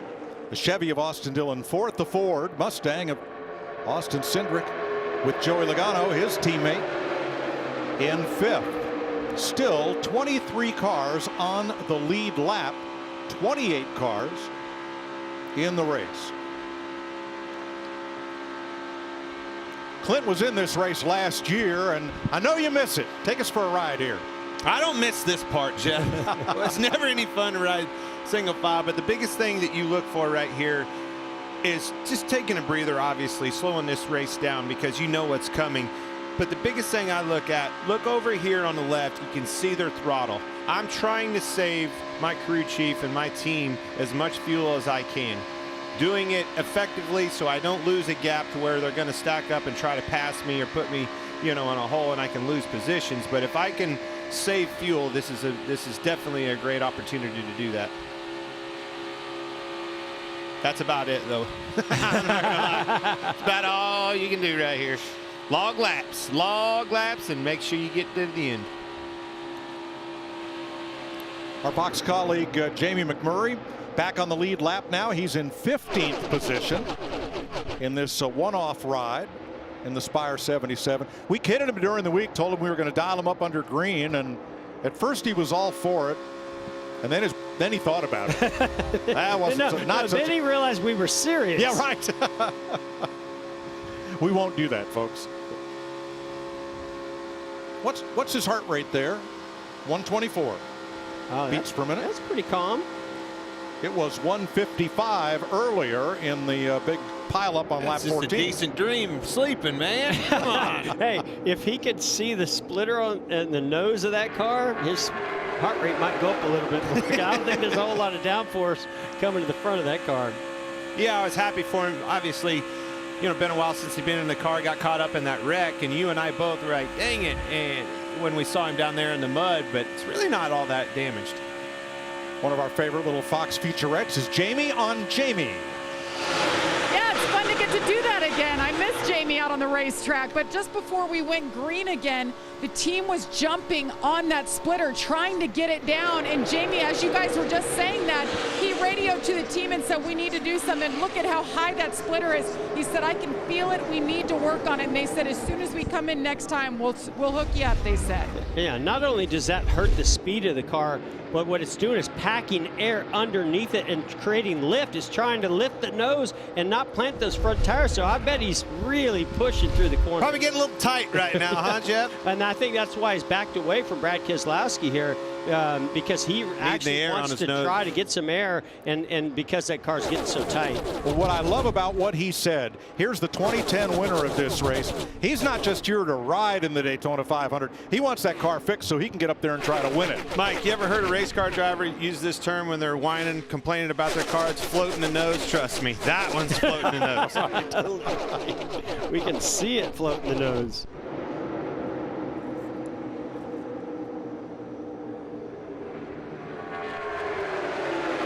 '23 of 65 complete in stage 2. We are 13 laps from halfway, at which point this race becomes official tonight. As they come off turn number 4, we'll let you know when to turn it back down. But for right now, crank it up.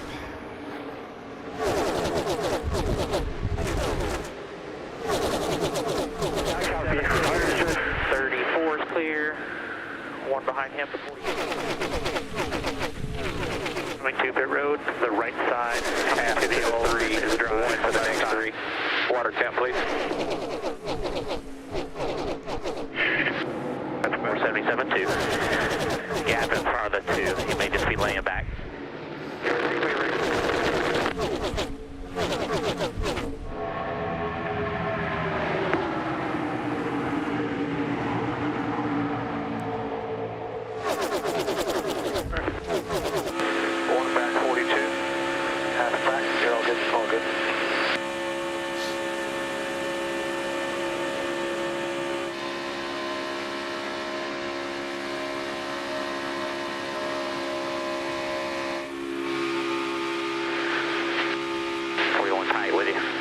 You okay, or do I need to go yelling? I don't really sense anything in the back, so we're okay.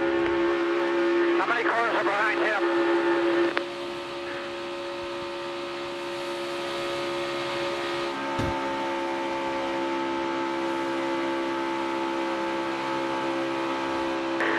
Got a couple guys, 147, just took a run to the bottom back there, way back behind you. It's still going to be at least a 5 to 8 position loss, maybe more, man. I mean, it's...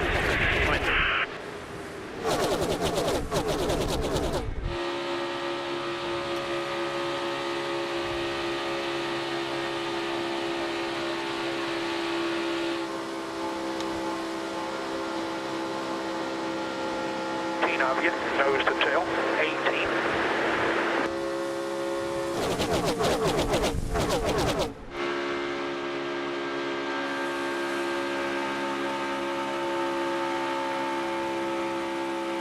Bring it up at that run here, about 3/4 loose now.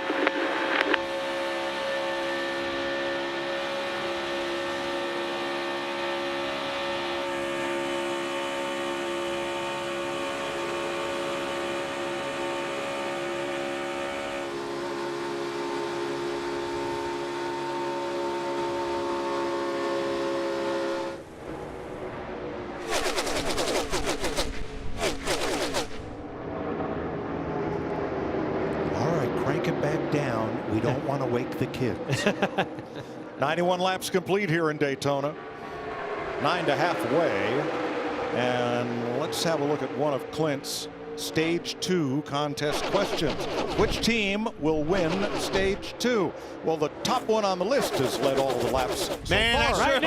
I sure hope a lot of people didn't pick Gibbs right now. Pick Gibbs, because take Clint's money, please. I'm going to need a little bit of money to get home. I don't live in Florida, Jack. Oh, well, certainly those Gibbs Toyotas have done a pretty phenomenal job getting in position. But as we saw before, look who's in fourth, right? You've got Austin Dillon, who made some moves at the end of that last stage. So once we wind down, we get to the end of this stage. This might shake things up. Plus, we might have some green flag stops. Yeah, there's the Austin and Austin show running 4th and 5th right there. Dillon and Cindric. Use whatever tools you have at hand. as they do the not-so-happy dance on the splitter of Jamie Mack.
If someone says NASCAR, the one name of you three that people won't associate with NASCAR would be you.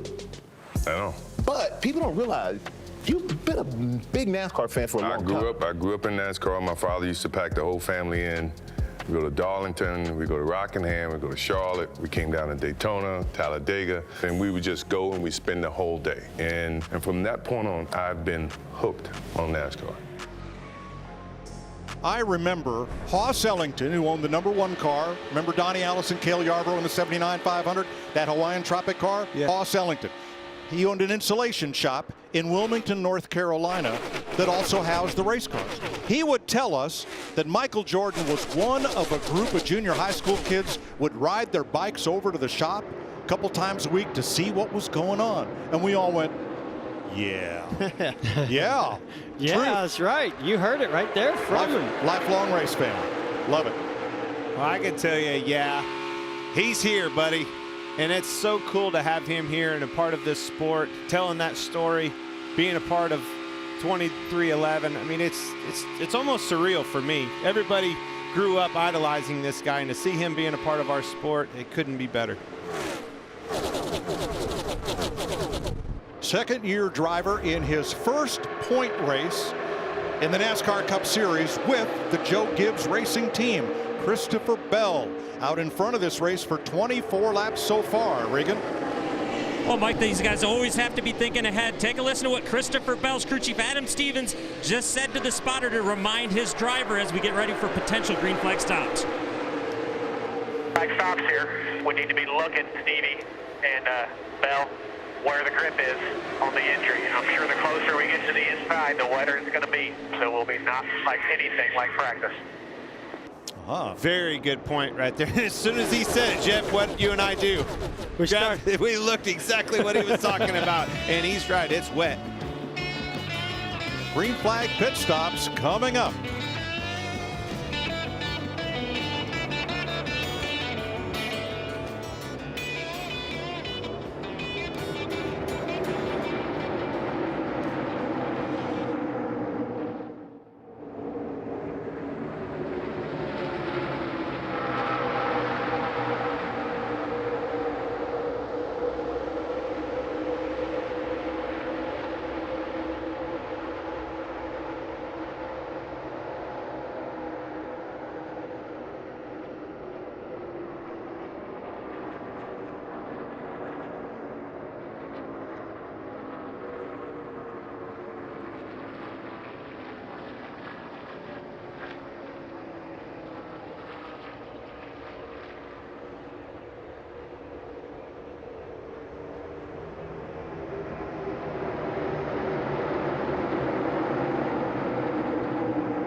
The Daytona 500 on Fox is sponsored by Progressive Insurance. Save when you bundle auto, home, or motorcycle insurance. Well, that huge collective sigh you heard as we went to break were the crossed flags. 100 laps halfway in the Daytona 500, and per the NASCAR rules, this race will be official tonight, whether or not. Of course, we hope to run the entire 200 laps. That is our goal. But we will crown a winner of the 500 this evening. Joe Gibbs Toyotas 1, 2, 3. A Richard Childress Chevy in 4th. And Penske Fords in 5th and 6th.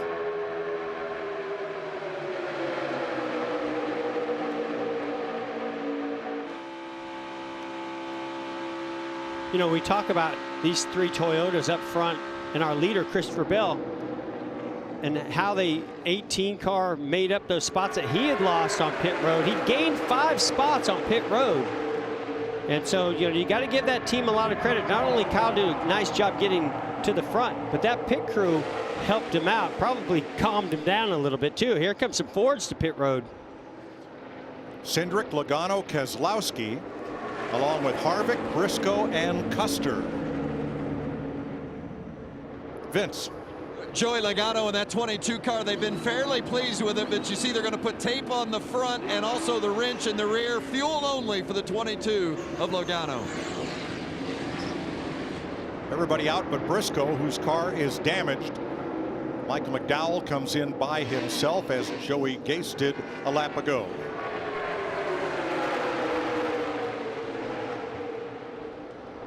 So the Ford contenders near the front of the field have made their green flag pit stop.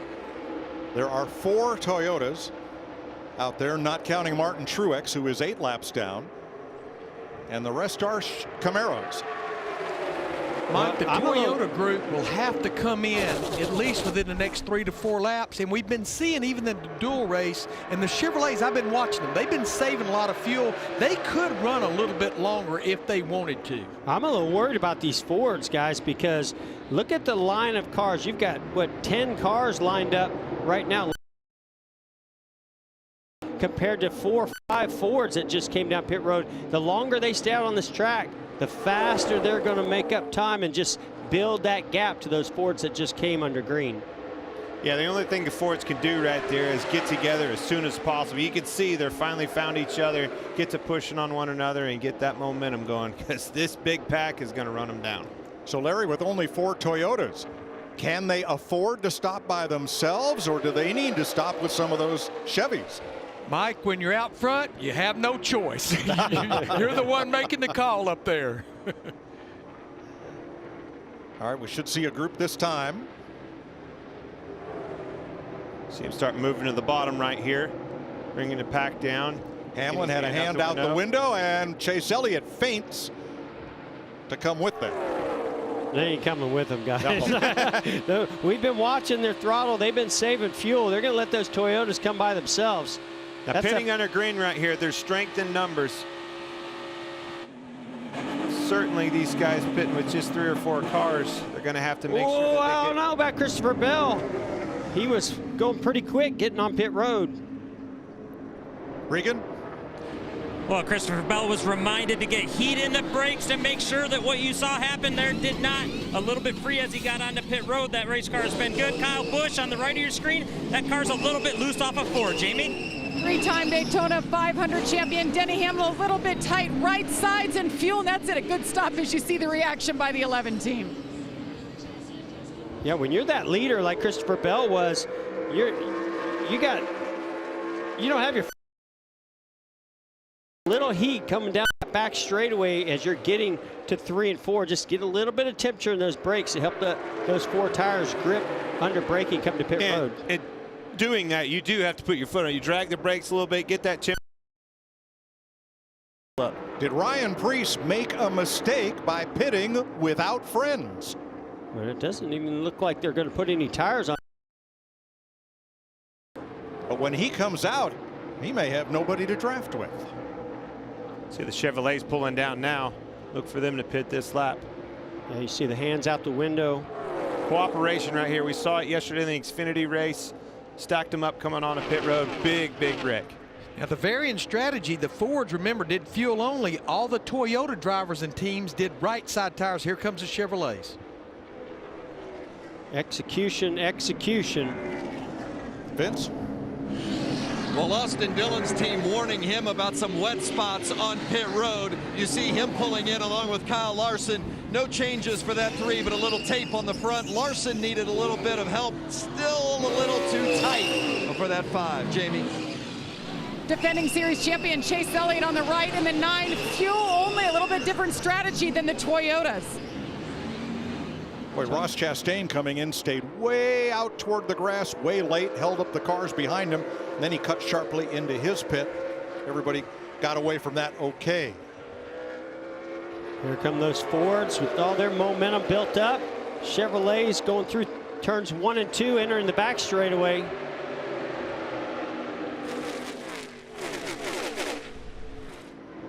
So everyone's that will take us to the end of stage 2. Chevy's back to speed. Yeah, Ford's by on the outside. Sorry, Mike, these Fords got a big head of steam. They also got some Toyotas in there. Those Chevys are going to try to stall them out. Oh, no, this is not going to work out for Denny Hamlin on the top. Jamie McMurray is there and not quite to full speed. Oh, Bubba let.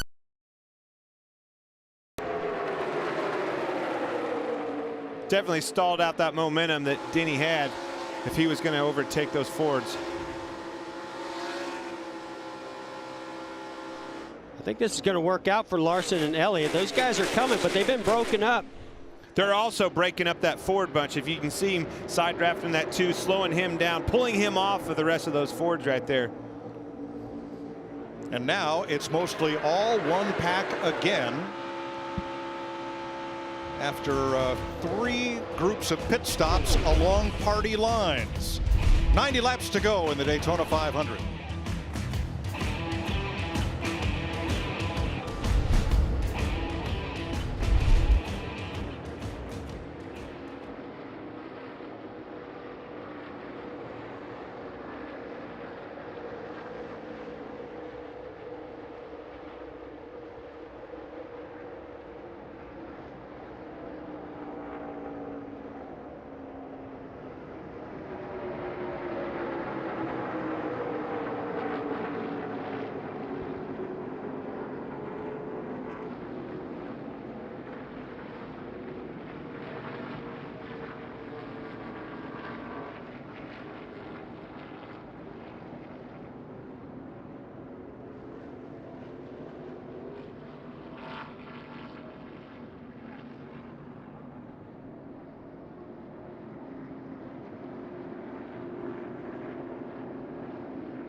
The Daytona 500 on Fox is sponsored by Credit One Bank, the official credit card of NASCAR. And by Toyota. Let's go places. Here is the lead change just prior to the caution coming out for the 5th time tonight. Denny Hamlin up the middle, Kevin Harvick to the inside. That's Kyle Larson on the outside. So hard when you're up front there and you got that many cars coming with that much more speed. Big wiggle out of Bubba Wallace right there. And Christopher Bell in the 20 has a left rear tire going down. Yeah, let's keep an eye on the 20 as he goes into turns 1 and 2. You can see, boy, Bubba and Kyle get together a little bit. Stay out of trouble. Look at the left rear tire. You can already see right there. It's starting to get a little soft. Yeah. Slow leak in that left rear, and now you can really see it get on the sidewall and get flat, and it just comes around. Incidental contact with Stenhouse and then him into Kyle Larson. Yeah, and I think Stenhouse may have had a little bit of contact with the 5 of Kyle Larson.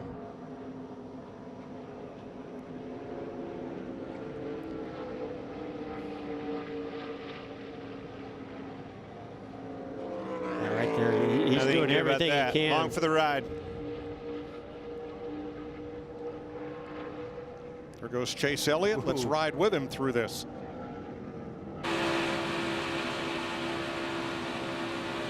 Just staying inside. It's a free as in your mirror. The 5 top gonna hit. Mid, down, good down. Boy, great job by Chase Elliott, as well as his spotter Eddie DeHunt helping him get through it. Now remember, the 20 machine of Christopher Bell, that car only changed right side tires on that last pit stop. And Jamie McMurray's involved. Well, there's nothing worse here than that screeching tire coming to a halt. Christopher Bell had only led 18 laps in NASCAR Cup racing entering today. He led 32 in this Daytona 500 thus far. There's the damage to the left rear of Kyle Larson. He saw Ricky shoot up when he got collected by the 20, got into his left rear a little bit. I think Kyle may have got into the outside wall as well with the right rear. You know, Clint, when you do green flag stops like that and the fields get split up, man, it is just hairy when you're going through all these cars flying through different. A lot of momentum changes. Everybody's catching one another, and it all seems to come to a head. Quite a number of takers on pit road, even though they've just been in about 7 laps ago. Yeah, but not many of them changed tires while they were in. There's that damage to the right side of the 5 car.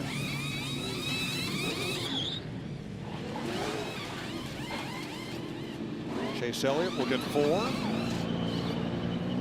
You see that damage we were talking about on the 5 right there. Very, very important to utilize this opportunity to make darn sure you get those fenders pulled out. No harm, no foul right now, but if you go out and cut a tire down, you could into your 500. Christopher Bell cuts down a left rear tire and goes around.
You're watching NASCAR on Fox. Kaz Grala could use something ice cold because that's a flaming rotor. And then some as he makes his way into his pit. I'd say that's a wheel bearing or something, huh, Larry? It's still, I mean, when that wheel bearing, that grease gets hot like that, man, it just melts and turns a molten steel. Hard to put that fire out. Yeah, teams tend to get aggressive with wheel bearings and stuff here, trying to reduce the drag. And you know, I'm not saying that's what's going on here, but that's quite the fire. You know, all those teams that just pitted for 4 tires, I like that move because we're going to go back racing with just over 10 laps to go to the end of this stage. I think that will allow them to do fuel only at this stage end. Shows you how hot a wheel bearing can get. They've put that fire out 3 or 4 times. An example of that you'll see, and we've covered it in this sport, some haulers been burnt down over time on the road. It's usually a wheel bearing. That Kaulig Racing team, a mainstay of the Xfinity Series, and making the move up to Cup here for the 500 with Kaz Grala, and it looks like their day is done. The AMR safety team quickly over the wall and getting that fire extinguished. More. All you got. That's what it's going to bring another bottle.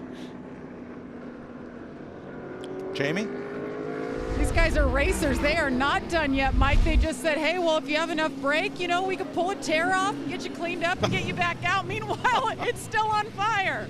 Larry, you tell me that, I'm out. I don't trust you anymore, Larry. I told my drivers to do a lot of dumb things, but that might not be one of them. Yeah, fire's out. It's gonna come back, by the way. That thing's not going away. You didn't fix the problem. Next Sunday on Fox, we are right back here at Daytona, but not on the 2.5-mile oval. We'll be on the 14-turn Daytona road course. Coverage begins with race day, 11 a.m. Eastern on FS1. Then switch over to Fox at 2:30 Eastern for pre-race coverage and the green flag. Or you can catch it all on the Fox Sports app. Chase Elliott, the winner here last summer, on the road course. Looking forward to being back down here for that. Had a lot of fun with the Busch Clash. It was a heck of a race. Hey, boys, we'll be I think you right need back to bring Larry, I don't know, bud. Kaz, the torch I just don't have a good feeling about this.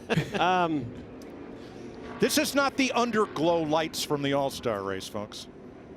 He's going to be lucky if that thing can even get back. Oh, yeah, something major just broke. Well, the radio works. We listened in.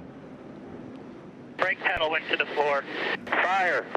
The fire. The big fire. And now he's got no brakes. That was spotter Brett Griffin. Jamie? Yeah, Mike, he just said, I don't have any brakes. And Kaz Grala, he's a rookie, second ever Cup start, and he's calm as can be. They're telling him to bring it in, still on fire as we go back to green. And they're going to restart without him. 83 to go. Denny Hamlin, Joey Logano, Kevin Harvick out front. All these veterans up front with Cindric, Wallace, and Preece in the top 8 with them. We'll be back with our Fox News fire coverage after this. Got some big pushes right here in both lanes. Well, Kyle Busch wasn't kidding when he said his Toyota could get up there with the Fords. He was right on the back bumper of Joey Logano going into the corner. Well, and he knows Joey's a veteran. Joey likes it when you're aggressively pushing him. So watch for Kyle Busch. Oh, well, we're going to go 3 wide, though. Kevin Harvick has other ideas. He's trying to shuffle Denny Hamlin out. He knows Denny's one of his biggest threats to win this Daytona 500. But going back to Kyle Busch, when you are racing with a guy like Joey Logano and you've seen some of the moves he's made, you know that you can get away with things and be a little more aggressive because Joey likes that. That's the way Joey likes to race. And you can see just how fast things materialize. Austin Cindric was pushing Kevin Harvick, doing everything right. When they got 3 wide, he's the one. Kevin went down to block. He got stuck out there 3 wide and went straight to the back in a hurry. Also, Clint, veteran move right there by Kevin Harvick. He knew that the 11 of Denny Hamlin was coming with a big run. Moved up to block it. I don't know if he's going to be able to block this run, though. And there they go. Denny Hamlin backed up and got a big push from the 23rd, Bubba Wallace Jr. drove right by Kevin Harvick. I've been watching Bubba Wallace. That car is, it's pretty uneasy, pretty light on its feet, it looks like. You know, you've got fast cars, and then you got cars that handle. And that one's a fast car, and she is a handful. That's what it is. So one caution already in stage 2, plus there will be a caution at the end of the stage. And what I'm seeing here, Mike, there might be another one. Might be. More money. How many did you guess? How many cautions in stage 2, counting the stage ending caution at lap 130? That's going to be so much fun to do each and every week. Follow along with our fans, interact with them. Take your money. Only, I appreciate that, Chad. That's the best part. It'll only get better. All right, Jamie is caught up with Kaz Gralla and the local fire department. Well, Kaz Gralla gets an A for effort. You just kept on trucking even though you were still on fire. What led to that in your mind? You know, honestly, I'm not sure what the issue is. We made some contact there in that last crash. We blended up out of pit lane and just had to stay with the draft to hold on to the lucky dog position, which we did, and we were in the lucky dog position. So we were in good shape for the rest of the race, just taking it easy, and they wrecked ahead. We scuffed the wall right ahead, so I'm not sure what that broke, but whatever it was, just really unfortunate end to our day. Our Hyper-Ice Chevy was really fast. Colleague Racing did a great job. We were calling a good conservative race. We were in position there probably to just ride it out and put ourselves in a spot to get a top 10 at the end, and I absolutely think we would have. So really disappointing end. I'm not really sure why, but we'll get to the bottom of it here. Thanks, Kaz. Mike? Well, wait till he sees the video. Kaz Gralla will wind up 28th in this year's Daytona 500, his first. Watch Kyle Busch in the 18.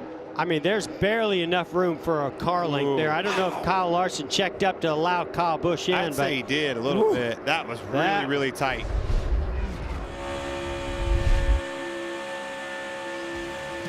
Eight laps to go in stage 2. We'll take you Fox side by side.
75 laps to go in the 63rd Daytona 500.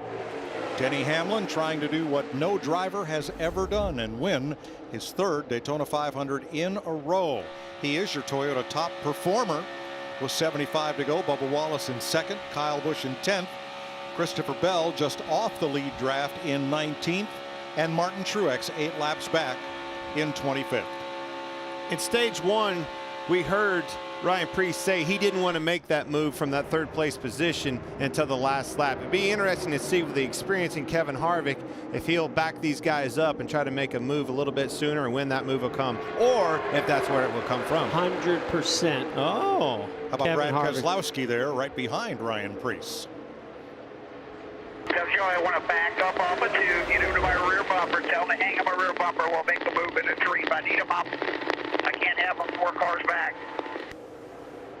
Well, and in that move, it's nice to have your teammate back there and have that communication, but then you've got to rely on the guy behind him, Kyle Busch, to come along for the ride. And I don't know if Kyle Busch is going to do that. So it's going to be fun to watch these two guys try to orchestrate this. But I think there's several drivers in this line that are thinking about doing the same thing as you mentioned, Kevin Harvick. He led me into it. Situational awareness. That's Brad Keselowski, knowing who he's got behind him and knowing more than likely if he can create momentum in a run, a guy like Kyle Busch has no choice but to go with him, and Kyle Larson right behind him.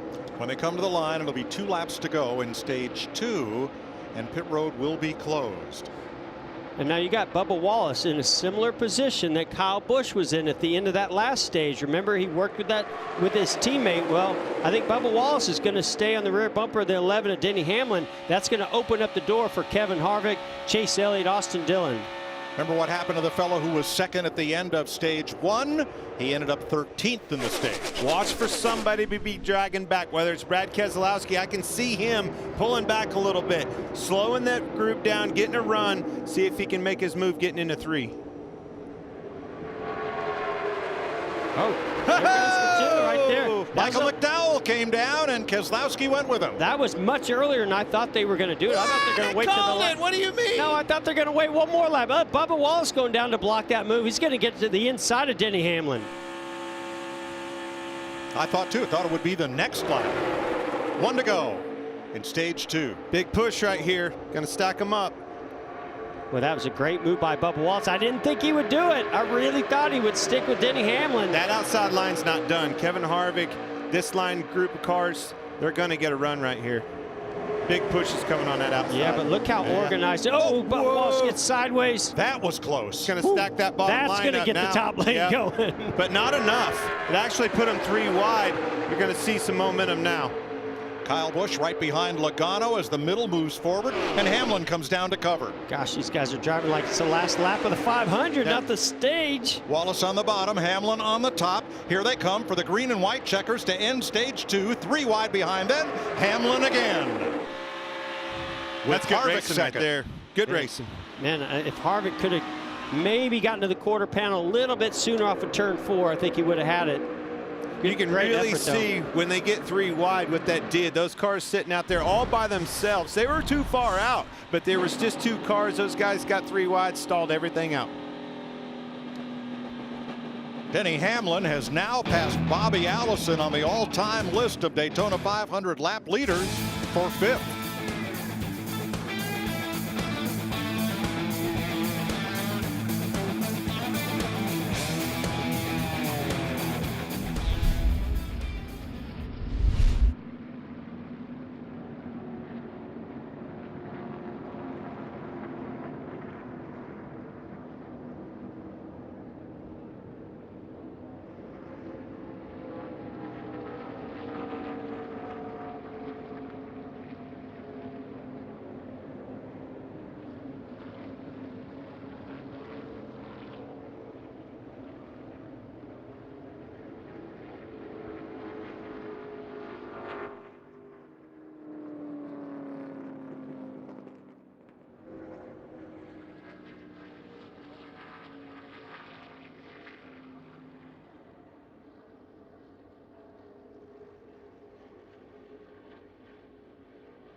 Stage 2 complete. Denny Hamlin, the Stage 2 winner, leads them on to pit road. Vince. Chase Elliott heading to pit road, a little disappointed. He was hoping to team up with Austin Dillon and have a little better run to the end of that stage. Dillon said it was more his fault. Just right side tires for the 3, Regan. Bubba Wallace, very calm and collected in that race car and very happy with how it was handled at the end of that stage, even with all the battling that he was doing. Jamie. 11 on the bottom left. They put a little tape on the nose. Tires and fuel for Denny Hamlin on the bottom right. The 4 of Kevin Harvick. 4 tires, fuel. They wiped the grills clean. Austin Dillon leads them off pit road. Hamlin, McDowell picks up 4 spots, as did Dillon, with 2 tire change. How close was it at the end of stage 2? Let's have a look here. Let's dial up that number 4 car, Kevin Harvick. Hey, Kevin, this is Jeff up in the Fox Sports booth. You got us?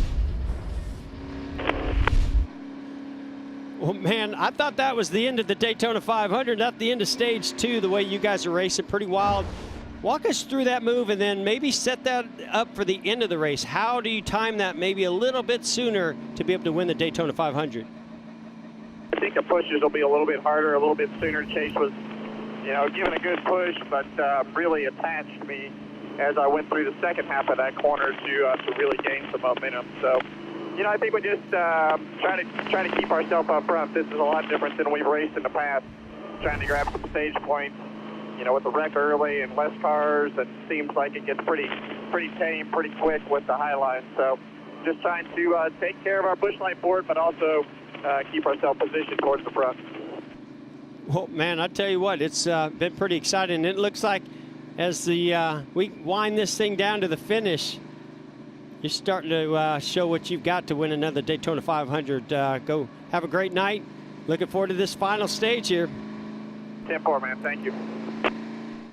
He won the 500 in 2007 for car owner Richard Childress. Lap down cars making pit stops at the end of stage 2. Denny Hamlin over Kevin Harvick.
66 laps to go.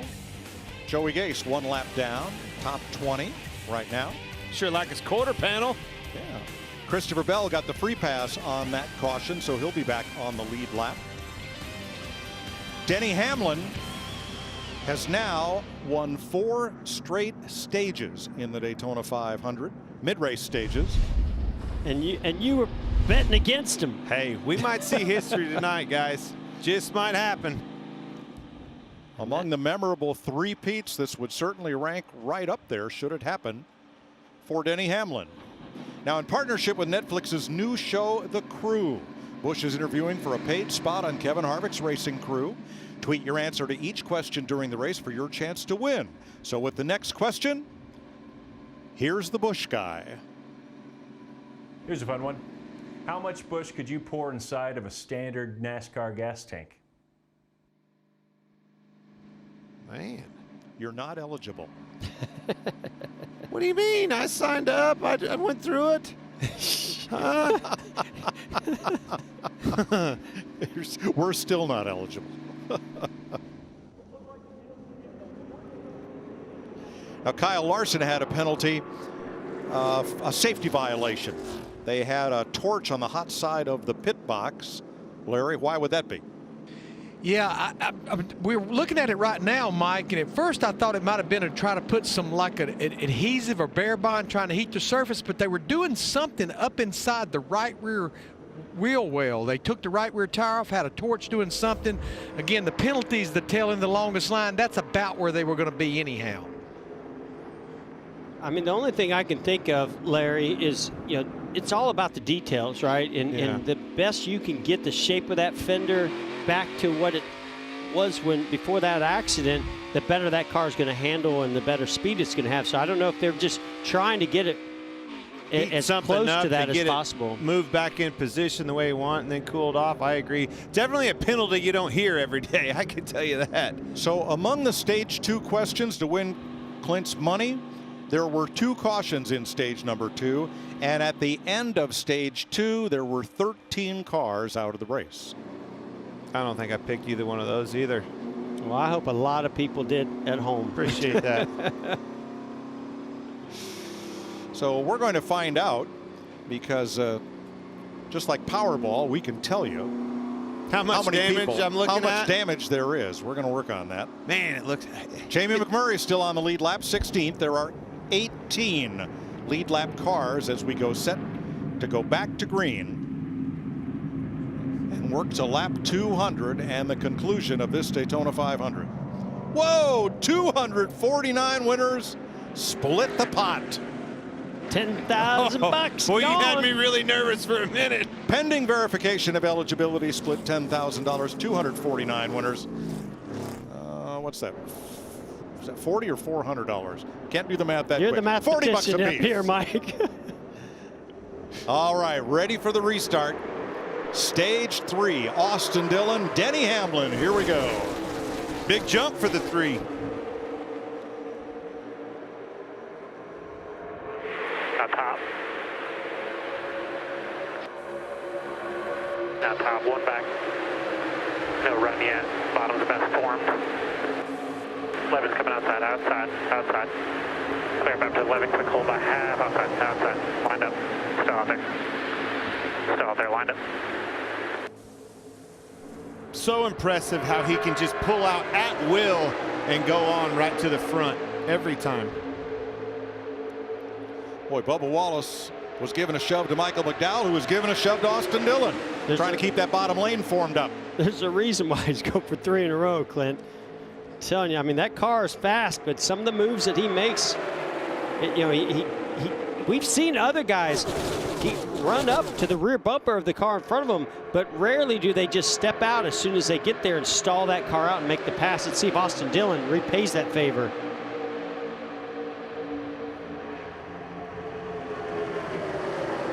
He's making great decisions. His spotter's working well. You can see when he moved up and slowed that run down of Kevin Harvick. Wow, Kevin Harvick aggressively pushing That's rear because that bumper. 22 is aggressively pushing him. And the 18's aggressively pushing him.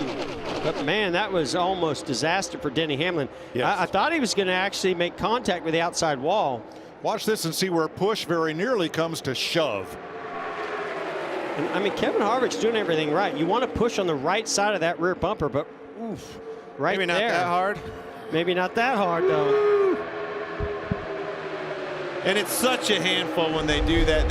You're just along for the ride. You can't lift. You got to hold it wide open and steer for the best. So, Clint, you see that unfold? How's the view from up here? Oh, man, I wish I felt that. There ain't no feeling like that leading at a track like Daytona. Somebody like Kevin Harvick pushing on you hard. I'd sign up for that. Well, up front are the two winningest drivers from last season, or two that won. Boy, they won a bunch. Kevin Harvick, 9 victories. Denny Hamlin, 7 wins in 2020.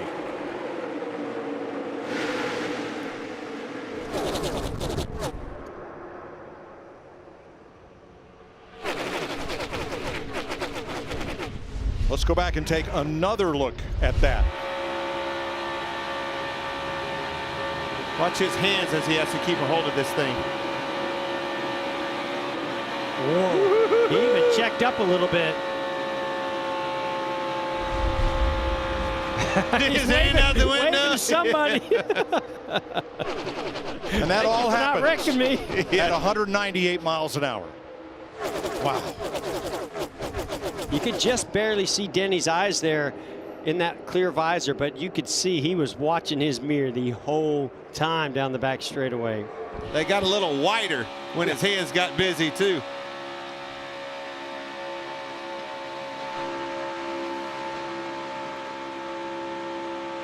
Jamie? People always ask why Denny Hamlin is so good year after year at the Daytona 500, and Denny said it this week. He said, when we get here and we unload this car, my focus is on Sunday. I don't think about the raw speed and trying to qualify. They've never had a pole here. He gets honed in on that feel that they need, and Chris Gabehart knows exactly what he wants. He said they have the same setup from a year ago, Mike, and the car has just been solid again, and here he is leading once again. Well, why go away from something that's working? Chris Gabehart, as we said, as Hamlin's crew chief, he's never lost a 500. You talk about feel, Jeff. What are you looking for there? I mean, obviously you're looking for something. You want a car that pulls up good. But talk about the handling, the wandering that we have. You know, when you come here, the car has a tendency to wander at times. I mean, I'm a big believer. If that car is stable and you can make those moves and do the things that you see Denny do, you know, that's going to make the car go faster because you're going to be able to use the draft. You're going to be able to side draft. You're going to be able to take that big push from behind and make something out of it. I don't know that Denny's car is the fastest one in the field, but it definitely is a car that he has a lot of confidence When that in. car is stable, it instantly puts you into offense. No defense, doesn't even cross your mind. It's all offense all the time. 27 of 40 starters still running. 18 of them are on the lead lap, trying to win the Daytona 500 with 58 laps to go.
55 laps to go in the Daytona 500. 18 drivers on the lead lap trying to win it. Let's take a look at today's Credit One Bank ones to watch. Jeff. Well, I've got my eye on the 2007 Daytona 500 winner. He's in second right now, Kevin Harvick. He's studying, he's analyzing, trying to find any weakness that Denny Hamlin might have. Haven't seen it yet, but if anybody can beat Denny, I believe it's Kevin Harvick. Jeff, I've got my eye on a young man making his first career Cup Series start. Austin Cindric came here, had to qualify his way in, started on the rear row of the field. He won the Xfinity Series race yesterday. You know, 10 years ago, a guy by the name of Trevor Bayne won in his second career start here at Daytona. All right, boys, none other than Kyle Busch. He's the one I'm looking at right now, and this is why. You got 4 Fords running up there and 2 Toyotas. If Kyle Busch doesn't find the 11 car, Denny Hamlin, they don't take Coach Gibbs to victory lane. They're going to have to figure out how to do that. Well, Clint, I'm liking that guy just ahead of Kyle Busch, and that's Joey Logano. Logano's done it before. Remember, he won the Daytona 500 in 2015. All 4 super speedway races last year they were in position to win. Didn't win any of them. He's in position again tonight. I think he's going to get it done. There have been a lot of fast Chevrolets in Daytona this week. Chevrolet swept the front row, but the winningest one of those bow ties is the 2018 Daytona 500 winner. That's Austin Dillon. Keep an eye on number 3. And that's your Credit One Bank ones to watch. Guys, what's that? Is it just me, or did nobody pick Denny Hamlin to win this race? I kind of did. I told you if Kyle Busch doesn't find Denny Hamlin, neither one of those guys win this race. It's not necessarily to pick the win, but we kind of lean towards that. It's ones to watch, but come on. So you leave the blind obvious on the table. We don't call it Credit One Bank ones to win. True, but I'm usually searching for a winner, just so you know. We like winners. We've said it all week long. The deck is stacked against you if you're Denny Hamlin, and that deck is those 4 Fords right behind him. I'm telling you, those two have to find one another. Kyle Busch has got to get with his teammate. They're going to make a run at him and pounce on these guys. Since stage 3 started, and the biggest mover since the restart is our Fox colleague Jamie McMurray. He's our USAA biggest mover from 15th to 10th since the restart. Kyle Larson had a start in the back because of that penalty. He's gained 4 spots. So have Cole Custer and Austin Cindric. And Ross Chastain has picked up 3 positions. You know, Jamie's doing a heck of a job. The nose is messed up on the front of that thing. You know that's hurting the speed on that car. He's in the top 10, Jeff. Man, you know, you got to grind it out, and he's a veteran driver, and he's doing a great job doing exactly that. He's pretty tough, too, you know. You look at his fitness level, the things he goes through, a lot tougher than you might think old Jamie Mack is, and that's probably why he's won some of the biggest races in this series. His Chevrolet has the 2nd fastest lap of this race of anybody, next to Chase Elliott, 199.2 miles per hour. And he's a former Daytona 500 winner. There's nobody you can count out that's still on the lead lap right now.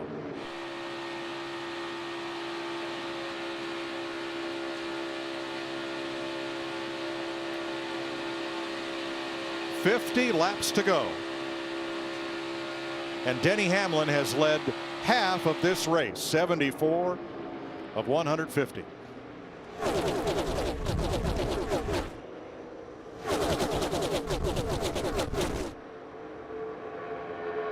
Now, we saw this happen. We've seen this happen all night long, right? These guys are in line. They're not in line because they can't pass. They are in line to get ready for the end of this race. How do I position myself? What do I have to do to find a way to be at the front when this thing is over? And by the way, we've seen it happen. We've seen it happen in the stages. We've seen it happen past Daytona 500s. That could possibly happen. We know it's going to probably materialize on the last lap, but it might happen off of turn 4 coming to take the checkered flag. Of course, we got a green flag stop that could potentially be coming up here also. And last time we had green flag stops, each manufacturer stopped on a different lap, and they all ended up in the same scrum together. Yeah, one of the most intense moments in a race like this is when you have a green flag stop and you have all these different strategies or times when they come to pit road, and then that all converges on the racetrack at these different speeds. And Clint, I mean, you and I talked about this, and you saw what happened the last time they had that green flag stop, how wild and crazy it got. Oh, and as that all came together, boom, you got the 20 car with a left rear flat, and it wrecked a lot of cars. That's what happens. It can happen just a blink of an eye. So, Larry, if we have green flag pit stops, when might we expect them? Yeah, Mike, it's almost like splitting this final stage in half. They'll probably go a little further than that. It's going to probably come somewhere around 28 to 30 laps to go, 170 to lap 172. But here's what's interesting out there right now. We've been talking about handling. Denny Hamlin in 11 car, Chris Gabehart went with left side tires only. Austin Dillon in the 3, Justin Alexander went with right sides only. Everybody else did 4 tires. I like setting that final trip to pit road up knowing I have 4 fresh tires from the previous stop. Oh. Good point. Cole Custer up in the top half dozen, last year's Rookie of the Year. Stewart-Haas 41. Denny Hamlin continues to lead, and a little bit of hood flutter there for Bubba Wallace.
.44 laps to go in Daytona.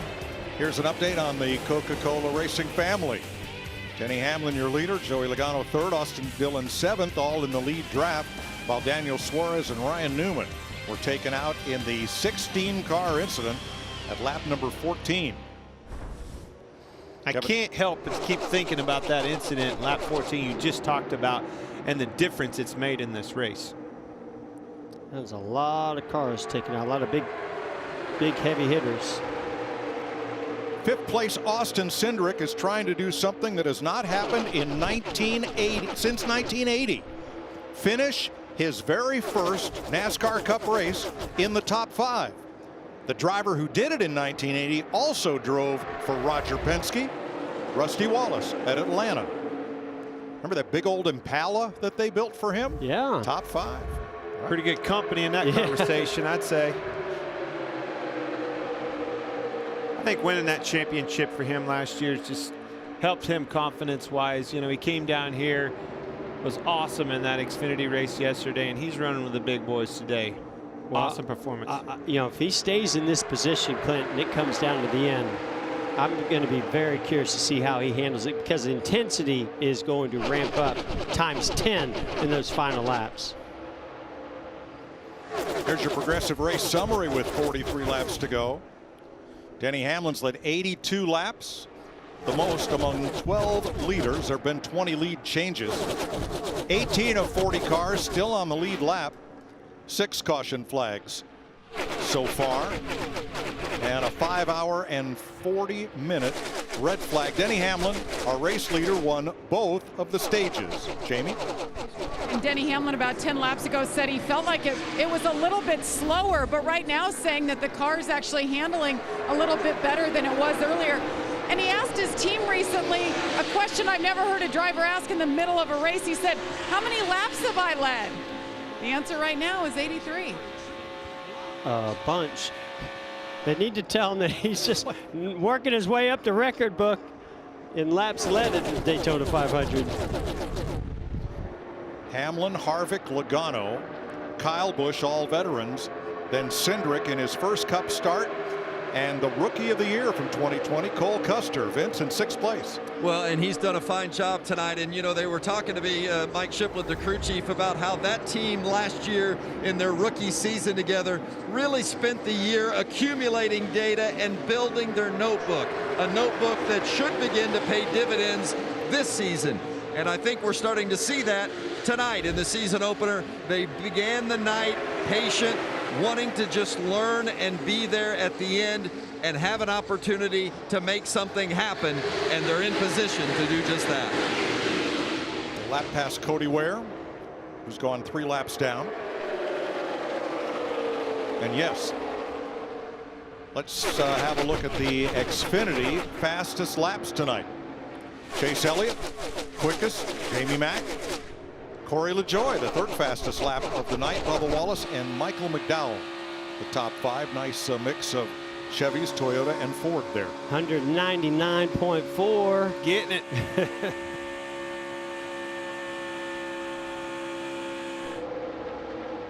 There is Corey LaJoie, has a new ride for 2021 for the season. Yeah, nice opportunity for Corey LaJoie moving over to Spire Motorsports. He and his crew chief Ryan Sparks moving over, and they asked Tommy Baldwin for permission to run that number 7. Got it, and evoked the memory of Alan Kowicki, Jeff Bodine, and others that have had success with that number. Ross Chastain, another face in a new place, in the Chip Ganassi, number 42.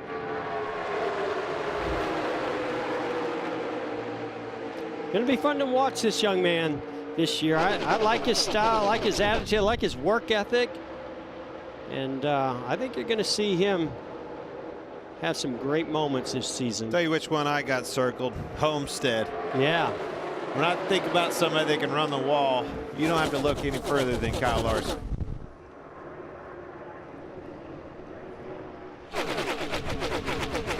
The front 5 are a mix of Toyotas and Fords, but 7th through 13th are all Chevy Camaros all in a row.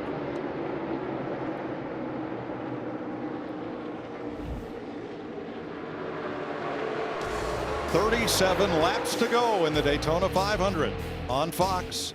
Let's go side by side.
.34 laps to go in Daytona. Denny Hamlin trying to three-peat.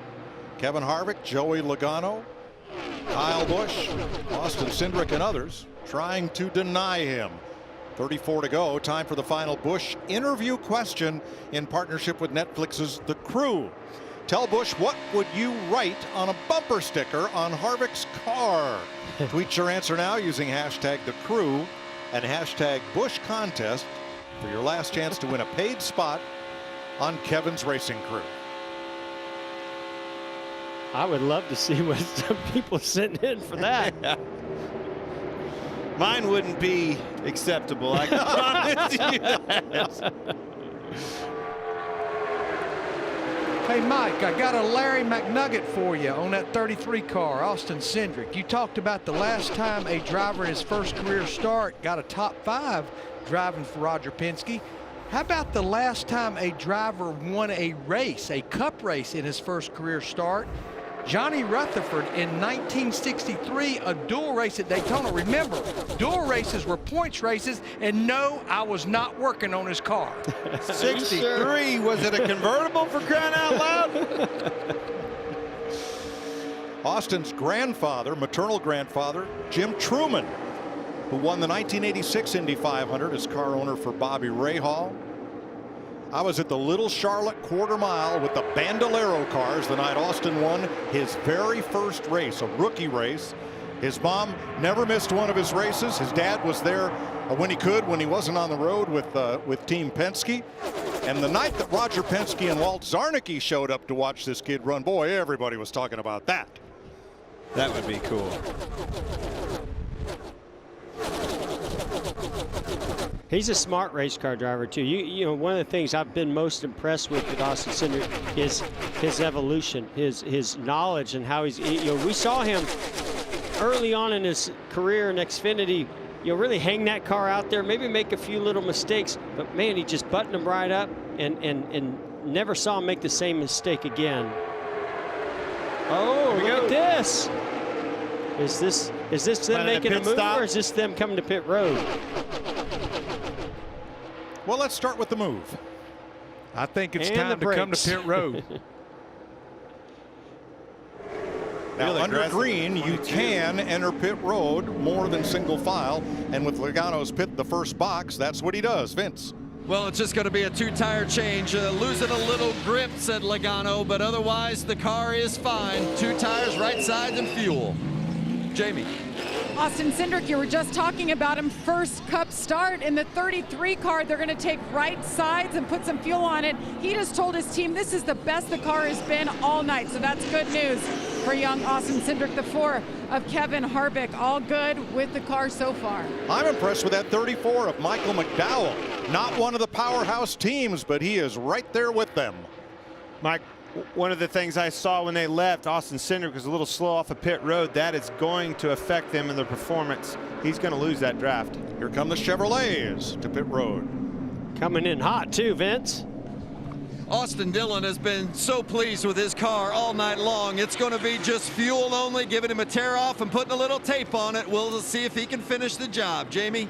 Chase Elliott in the 9. It was fuel only last time. It'll be rights and fuel. You'll watch the fueler nod his head when they're good. He's nodding. Go. Good stop for Chase Elliott. I'm good when they do. When you start looking and everybody pitting on these green flag stops like this, it's almost like a drag race, like a relay race. And these Fords that pitted early, they got to find each other pretty quick to take advantage of pitting early. Got 3 of them lined up.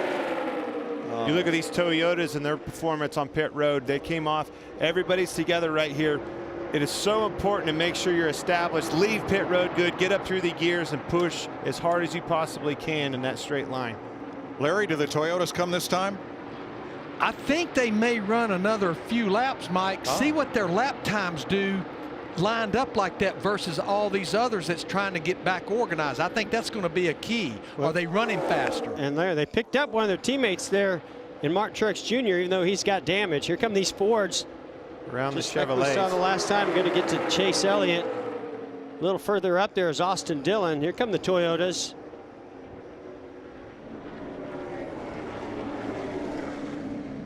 Regan. Well, we see the Toyotas fitting together here. The 23 car of Bubba Wallace. That race car, it's been good all night till he got shuffled back right there. All of a sudden, a little bit free as he was further back in the pack. And the 18 of Kyle Busch, that race car is really good right now. He's very happy with it. Jamie. Denny Hamlin has a new fuel man this year. Justin White, it was right side tires and just enough fuel. Now that was orchestrated in that all of the Toyotas that stopped together took 2 tires. So they should all come out together. Yeah, that's the plan. I mean, you got this line of cars that are established with a lot of momentum, using the draft of multiple cars. So those Toyotas have to do everything perfectly, and you can already see some separation between all 3 of them. They're going to lose a lot right here. This is going to be big. This is going to be a big moment, I believe, for Denny Hamlin. Can Denny Hamlin put a block on Joey Logano when he gets to him? That would potentially still give Denny the lead. It's going to be risky, but it's going to be in. He better not. I'm calling he better not. This is going to be a huge run coming. Those guys are going to have to follow in, get caught back up, reestablish themselves in the group, and then try to figure out how to get back up through them. And Hamlin's alone. He has no friends. So he can't block more than 1 lane at a time. Kyle Busch not close enough to help. Here come the Fords led by Logano. Yeah, I thought maybe Kyle Busch might slow him down a little bit, but not at all. I mean, they got to be carrying 3, 4, 5 more miles per hour than these other guys. He's going to move up right here. Force him to go to the bottom. And now all you can do if you're Denny Hamlin, just try to stall them out, not get too far, shuffle back. Might be able to get in front of Austin Dillon here. Actually, the 2 of them, that was a good move by Denny Hamlin. When he moved up right there, that was a heads-up move. It'd be interesting if he made that call or if his spotter did in roof, because him separating with Kyle Busch on the bottom separated that pack away and really stalled him out. And Hamlin stopped the march of all the Chevrolets except Ross Chastain, who's 42, is up there with that group of Fords.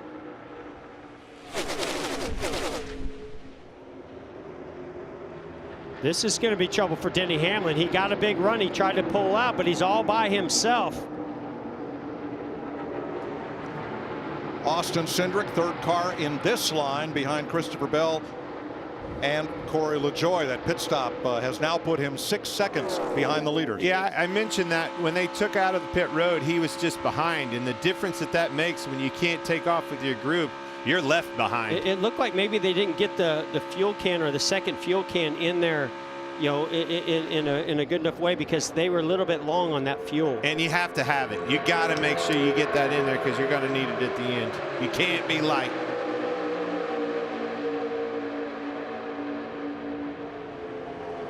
"13 cars in the lead draft, 17 cars on the lead lap, 24 laps to go. Will go side by side.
8 former champions of the Daytona 500 started this race.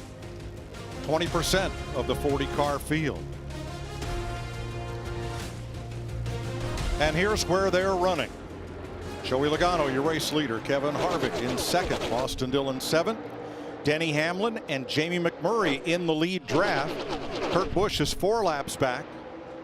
Ryan Newman and Derek Cope out of the race. Now, you saw Bubba Wallace come in for an unscheduled pit stop. Regan? Well, Bubba Mike, and he said, I've got a vibration. Instantly said, I got to come this time. It got bad quick. Looks like possibly a loose wheel down here. Well, I mean, this is when the green flag stops start to separate some of the experienced teams, and we saw it happen with Austin Cindric, a little miscommunication on the fueling. Now the 23 car with their pit crew, loose wheel. And the 20 of Christopher Bell, one of the Joe Gibbs Toyotas, has a fuel problem. He's on pit road. He had that problem earlier in the race, too. They were working underneath the deck lid on that earlier, so I'd say that's a reoccurring issue. Yep. I take this back to strategy, strength, and numbers. The Fords had a better strategy. They were early on the pit road, got out there, got themselves established in a line quickly, and was able to be at the front of this pack when the time's right. Now you go back to the flip side of that, the Toyotas. There was only 3 of them. They weren't established when they left. The pit stops were off. Obviously had a loose wheel in the 23. The difference, look at the difference it makes in this race. Denny Hamlin leading going in, Denny Hamlin at the end of that line coming out. And to that point, Clint, I'm a little surprised that they didn't look at the numbers and say, hey, which one of these groups? Should we try to pit with the Fords or pit with the Chevrolets to try not to lose that momentum or lose that numbers game? So here's Hamlin behind Bubba Wallace, who's now a lap down, has little to lose.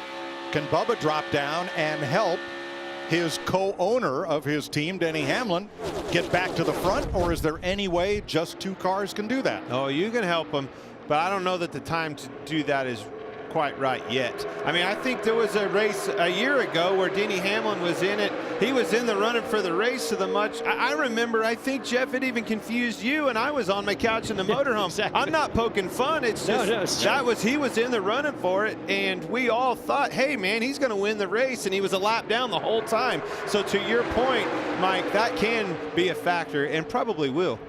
Yeah, I mean, right now, honestly, Denny Hamlin's going to need a caution. We've already seen when they're lined up single file like this, and we're seeing Denny make all kinds of aggressive moves. He'll make one spot up every once in a while, and then he loses and goes back to the back. He's trying really hard, but he's not going to be able to do it by himself. So, yes, Bubba can help him. His other teammate, Kyle Busch, is up there that can help him, but it's not going to be enough to get up to the front of this pack without a caution. Because up front, there are 5 Fords in a row. Logano, Harvick, Custer, Keselowski, McDowell, then 3 Chevrolets. Chastain, Dillon, and Elliott. Kyle Busch's Toyota, 2 more Chevys, then Hamlin. And then a sprinkling of makes throughout the rest of the lead lap. Back to Cindric in 15th. He's the last car on the lead lap with 17 to go. Well, and I say this all the time, especially when it comes to green flag stops, the end of a big race in the 500, execution, execution. And you said it, Clint. The Fords executed that better than anybody else. Well, not only the drivers and the spotters obviously getting in, on and off pit road, but the strategy. I'm going to say props to them guys. Both stages they did that, by the way. Happy Monday on the East Coast, everybody. Thanks for staying with us. We're just about 15 minutes away from crowning a champion of the Daytona 500. Mike, Jeff, and Clint, the Toyotas could have pitted with those Fords the last time. I went back and looked. The Fords committed to the bottom late over in turn 3 and almost put the Toyotas on the top side where they couldn't get down there back with them before they got to pit road. That's a good point, Larry. Maybe they were thinking they might pit with those Fords, but the Fords really, I don't know if they really gave them the opportunity because they made that late pass and went to the inside lane. Not to mention they pitted a little bit early. I mean, even our own America's crew chief in our ear was saying, it'd be a couple, 3 more laps before they come. Boom, they're on pit road. So maybe a little bit of shenanigans, huh? Yeah, like Larry, we saw them make that move. Wasn't sure if they were going for the lead or were going to form up to pit at that time. Maybe they caught the Toyotas off guard. Whatever they did, it worked.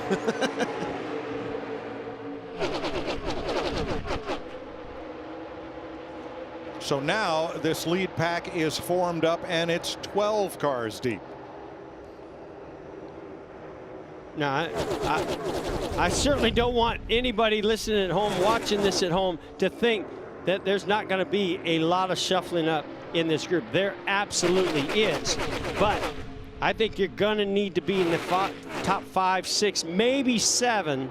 And I would even go to a stretch of 8 of Chase Elliott if you're going to have a shot at this Daytona 500 win if it stays like this. Well, there's going to be more because that Jamie McMurray-led group has picked up 3.5 seconds here over the last 10 or 11 laps, and they are gaining on the lead pack.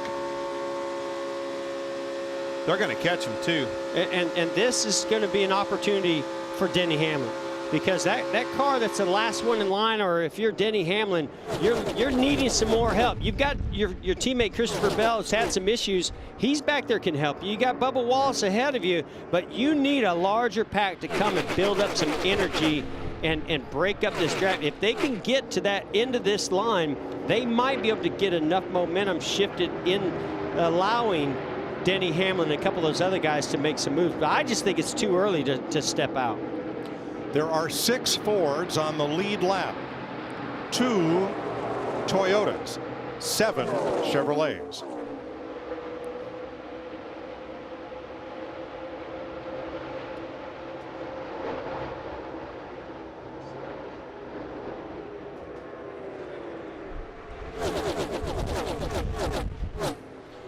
You know, there's definitely several different ways that Denny Hamlin can still win this race, Jeff. I mean, obviously, when he was in the lead, he was in a catbird seat. But now you're in a situation where, do you formulate the line in which you were just talking about, or do you think there's still a caution coming and going to create a green-white checkered opportunity? Well, then it must be time for Larry's trends of the race as we get down to the finish. The trends have made the return for 2021. You know how to get a caution. I just start reading the twins. So anyhow, I looked at the last 10 Daytona 500s and looked at the trends of the patterns. On an average, the last caution is roughly 6 laps to go. But in those 10 races, it happened 8 times in the final 10 laps. And we've had 5 overtime finishes, including the last 3. Here come the Chevys on the inside, Larry. Boy, there are a bunch of them. And they came right up to those Fords, and now it's on. Yeah, but I still think it was too early. Cole Custer's a nice move. But look at, they're all trying to get back. Hold on to it. Hold on, Ross Chastain. That hole just closed up so fast. Kyle Larson. Cole Custer's wishing he probably didn't pull down, try to block that run. But this helps early. Denny Hamlin out here. Denny Hamlin was very happy to see that happen. He probably gained 4 or 5 positions there. Now, I am not looking for a caution, but in the last 16 Daytona 500s, we've had one between now and the checkered flag. 14 of those 16 races. That's more than a trend.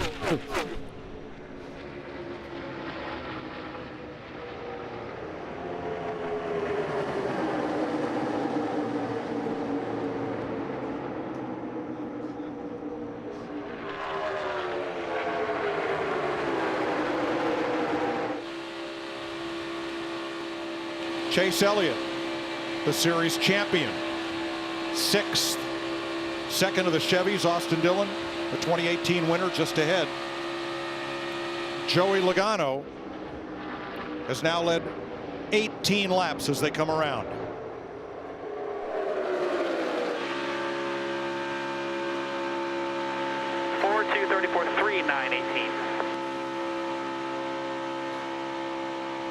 Kevin Harvick has led 17, according to our unofficial count. You starting to feel that, Clint? Oh, yeah. The storm's brewing. I was just looking. I keep looking at this manufacturer lineup when I look up through the lineup. It was 5 Fords and then a handful. What was it, 7 Chevrolets in a row with those Toyotas? Now everybody's mixed in between. That's what creates the chaos in the race that we're all looking for out of this Daytona 500.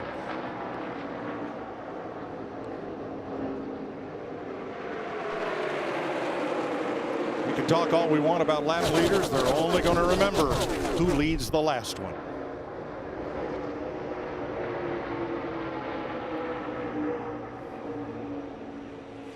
And it's going to change, in my opinion. I love the position. If I had to pick a position, I want to be in Joey Logano's, where he's at. I want to be the leader. But I got to say, it's going to be so hard if somebody makes a move. Now, his best friend is Brad Keselowski. We know Kevin Harvick's going to want to make a move. But Kevin Harvick's going to need somebody to go with him. And I don't know if Brad Keselowski's going to go with Kevin Harvick. So Kevin Harvick's got some tough decisions to make as we wind this race down. There's a Harvick's view of Keselowski. And behind Kez, I continue to be impressed with Michael McDowell. He's driven an extremely smart race. He sits right there with that group of Fords in 4th place in a car that is not one of the Ford powerhouse teams, Front Row Motorsports, where McDowell's found a home these last few years. But he's in position to try to win this. Always overachieving on these restricted plate tracks like this. Always. You always looked over your shoulder, and at the end of the race, Michael McDowell was right there in the run, and always in the right place at the right time. Makes the right decisions. And behind the 4 Fords, remember how Austin Dillon won the 500 in 2018. There was a Ford in front of him in the back straightaway. He moved it aside and took the win. You can see this 3 car. We've watched him make moves in that duel, Jeff.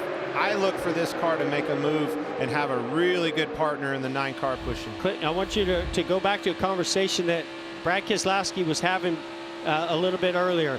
Hey, I'm going to back this thing up, and I need a push. He's backing up to that 34 car McDowell right now. I got to believe there's got to be some radio communication going on with them. Hey, I want you to go with me when it's time. I think he's just trying to plan that move.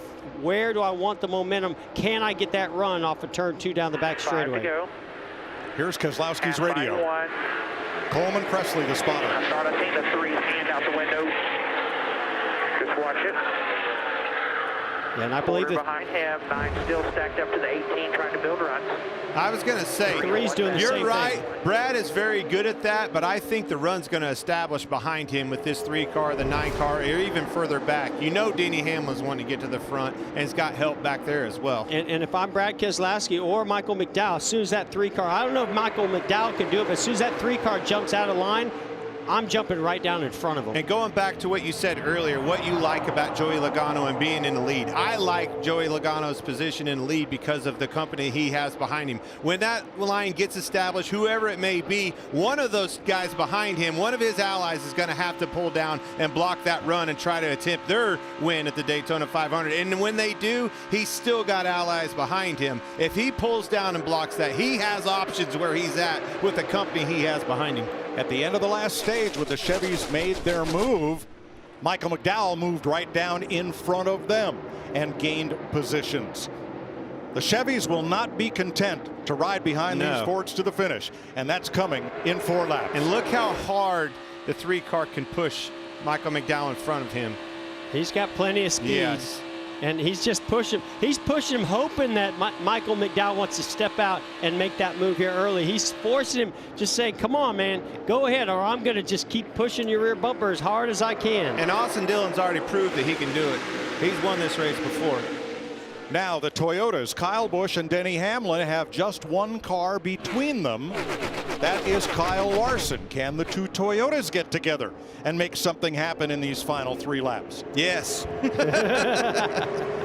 But back to what you were saying, Clint, the best opportunity for Joey Logano is that all those guys have all these different agendas. Oh, yeah. And what do? They get a run, they move forward, but they actually don't get organized well enough to get all the way up to Joey Logano. Biggest thing Joey has to do is make sure that he doesn't get too far out. When those runs start happening, if they get 3 wide, they stall out, and you'll get way out, and they will get a hold of you with a huge run. Everybody staying. They're playing with their gaps, the 9 and the 3 mainly. The gap for the 2 car right there. Yep. That's Joey Logano's spotter. Gap on the 4. He's Big 4 off gap. the 4. TJ Majors. Everybody staying here, though. Big gap behind the 4. Brad's got him stacked up big. 20% of all Daytona 500s have ended with a last lap change of the lead. That's not going to change tonight. There he goes. Big run right here. Joey's going to move down, block that. Right to his teammate's bumper. Watch what happens now behind all these guys. Now that's going to shake everything up. Here comes Austin Dillon to the outside. Oh, man, Kevin Harvick in trouble, gets shuffled out. White flag. 1 lap to go, sponsored by Credit One Bank. Okay, now these guys, their job, if you're Austin Dillon, one of those guys. Watch this run Kevin Harvick has on the bottom. Now the Huge 5 push can go by to the Bubba. outside. They're all trying to build that run that Keselowski did. Here goes the 3 car. Will Dillon have help? No, they come down to block. Logano goes back up, Keselowski with him. McDowell in tow, Dillon on the bottom. The run's on top. Whoa! Teammates. Around they go in a hard crash. Kyle Busch. Kyle Larson. Caution is out. Bubba Wallace is in this. Austin Cindric, hard hit by Kyle Busch. Caution's out. McDowell is first to the line, but will have to go back to the moment of caution, which ends the race. Brad Keselowski is climbing out. He's okay. Joey Logano we see taking off the gloves and the steering wheel. I think McDowell's the winner of this race, guys. He was first across the line. NASCAR will review and have to determine the finish at the moment of caution. And we'll wait for official word. A huge win if that's the case. But Bob Jenkins' Front Row Motorsports crew is celebrating on pit road. Oh, wouldn't that be incredible? You're going to see some emotion out of this guy if this comes back official. A lot of tore up race cars. All the Chevys torn up. You saw Preece with damage. Chase Elliott with damage. This was a really hard hit. Kyle Busch when he came in. Yes. And the AMR safety crew very quickly on the scene, being directed. Look at the damage to the wall. It's a bumper cover up there. And there's Kyle Busch climbing out. That is a great sign, and that means everybody has climbed from their cars after a huge pile up on the final lap of the Daytona 500.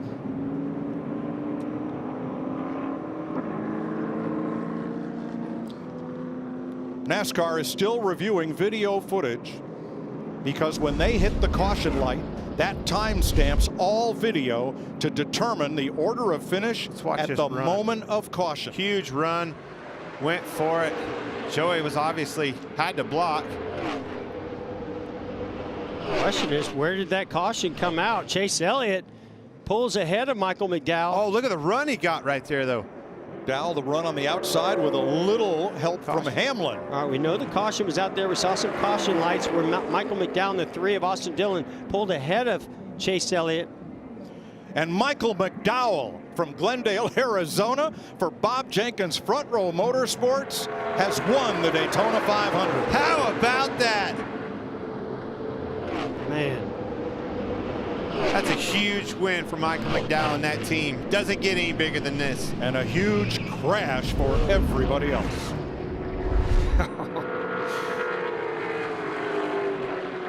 McDowell is the 40th driver to win the Great American Race and the 8th driver in history to score his first career cup win in the Daytona 500. And yes, Clint, he led only the last lap. That's all it takes. The only one you need to win. Awesome job. Man. So happy for him, his family, that team. That's pretty cool. Has a road racing background, worked his way up to the Cup Series. Has had a variety of different teammates. Yeah, I said it. We were talking about it when they were riding. Yeah, you're giving him props. Every time you look over, and you always saw Michael. Burn it down, baby. Yeah. But isn't it something? There's just something about these super speedways where certain guys just have a certain knack for it, an ability to pull that off. And you're right, Michael McDowell is one of those guys that does it often. A man of deep faith. He'll be joined in victory lane by Drew Blickensderfer, his crew chief, who reminds me, Larry reminds me it's Drew's second 500 win, and his new spotter, Clayton Hughes, for 2021. Yeah, that was Martin Truex Jr.'s spotter for a long time. Let's repeat, all drivers involved in that horrendous crash in turn 3 have climbed from their cars and appear to be okay. Yeah, that's great news, because when I saw Kyle Busch go in there was such a head of steam. Yeah, got some fans cheering for that. Flying the American flag on the helmet.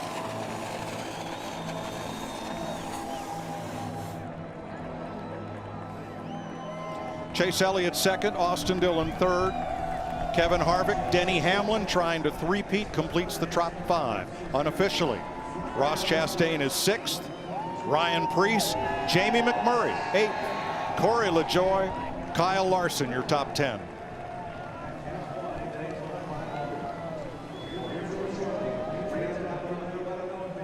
What a long time coming for Michael McDowell. Here's Jamie Little. I know. 14th year racing in the Cup Series, Michael. Your first career win. You're a Daytona 500 champion. I just can't believe it. Just got to thank God. So many years just grinding it out, hoping for an opportunity like this. Got to thank Love's Travel Stop, Speedco, Bob Jenkins for giving me this opportunity. I'm so thankful. Such a great way to get a first victory at Daytona 500. Are you kidding me? Man. Oh, man. Just want to say hi to my wife back home. Happy Valentine's Day. I know it's been a tough week. My kids, I love you guys. I wish they could be here with me to celebrate. Maybe NASCAR will send the plane to bring them down here, but we're the Daytona 500 champions. I cannot believe this. Thank you, Doug Yates, Ford. We had our Ford partners at the end, and they all crashed, and luckily I was able to make it through. Just so thankful. God is good. Michael McDowell has been there at the end of so many of these, Mike, and finally tonight it was his. He led the final lap.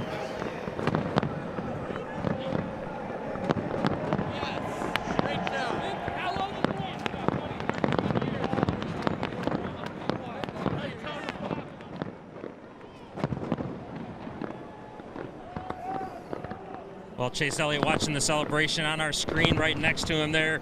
You were side by side with Michael McDowell through 3 and 4. When the caution came out, how close do you think it was right there? I don't think it was very close. I mean, I kind of got next to him and I saw the lights come on, so I knew it was over right then. But yeah, just a huge thanks to Napa and Chevrolet, everybody at Hendrick Motorsports. Felt like we had a fast car. Weren't as good as I thought we were on Thursday, so I felt like we did a really good job executing today. Staying out of trouble, that's not something I've done a very good job of here in this race, so glad we could at least finish this one and have something to build on for when we come back and try to do better. Yeah, but the top was just so fast. It didn't seem to matter who got down low. You couldn't really make anything go, so we all kind of tried at certain points in time, just didn't work out, but yeah, close. We finished one, so I'm pretty pleased with that. Thank you, Chase. Let's go back to that last lap. Back straightaway. So you get this big run, all the cars stacked up on the outside. The 2-car, Brad Keselowski, went to go to the inside of his teammate, Joey Logano. Joey blocked a little bit. Here comes Chase Elliott to the inside of Michael McDowell. They're 3 wide coming off of turn 4, guys, and it's unbelievable how Michael McDowell's car just surged forward off that top lane. So let's go back to the moment of caution and show you the position of those cars using our Fox Ghost car. And clearly, at the moment of caution, McDowell is out in front of Chase Elliott and Austin Dillon to secure the victory.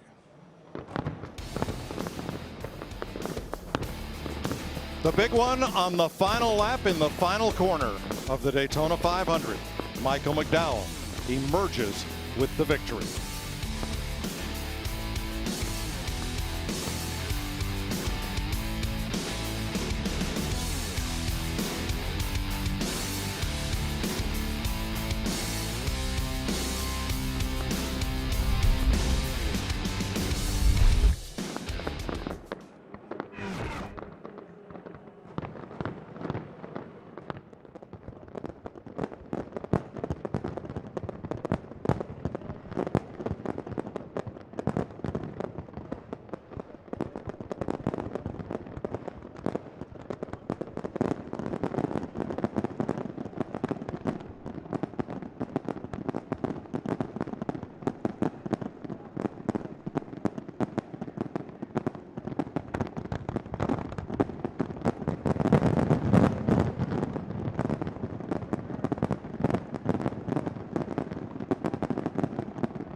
Brad Keselowski gets hard into the wall trying to win the Daytona 500, and Kyle Busch piles in at over 190 miles an hour.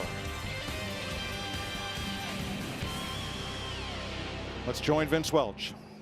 Well, such a vicious hit, and so glad to see Brad come out of the care center okay.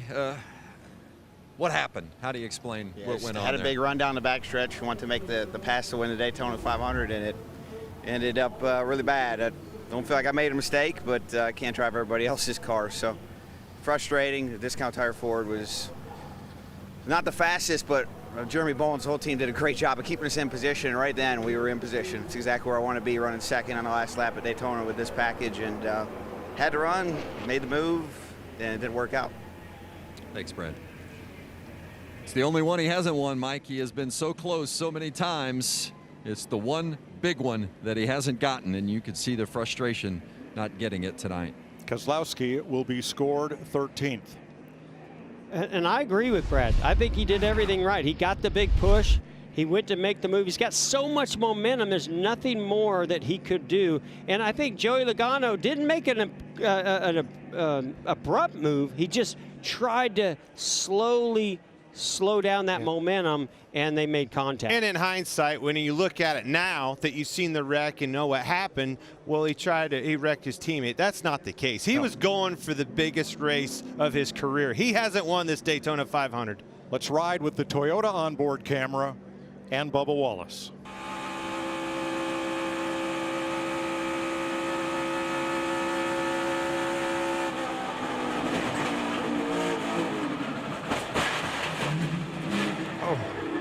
Big hit.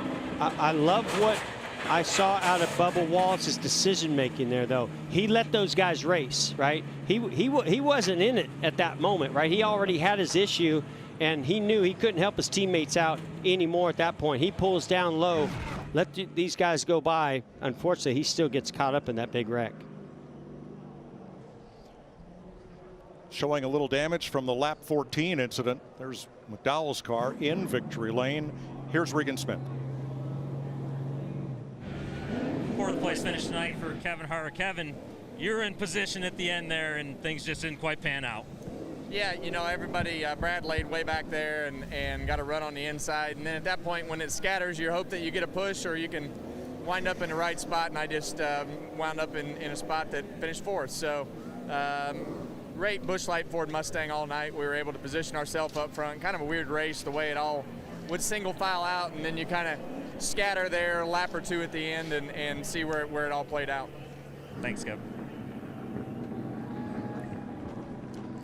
Michael McDowell has experienced so many highs and lows of the sport. Maybe now we can retire that Texas qualifying crash video that he's a Daytona 500 champion.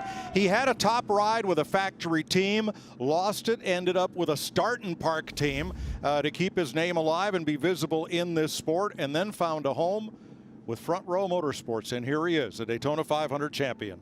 Mike, you don't stay around in this sport for as long as Michael McDowell has without hard work, without dedication, and without talent. And boy, today, all that came together at the right moment to win the biggest race of his career and biggest race in our series. Made the right decisions, right place at the right time. All of those things go into winning this race. I loved what I saw in this race. I saw a lot of teamwork. I saw strategy. I saw good blocking. I saw good pushing. And I saw a good guy win the Daytona 500. I dig it. All right, let's join Vince. Yeah, back here at the Advent Healthcare Center with Kyle Busch, who took a massive hit as well in that accident. How do you describe the chaos of what was going on there in that last lap?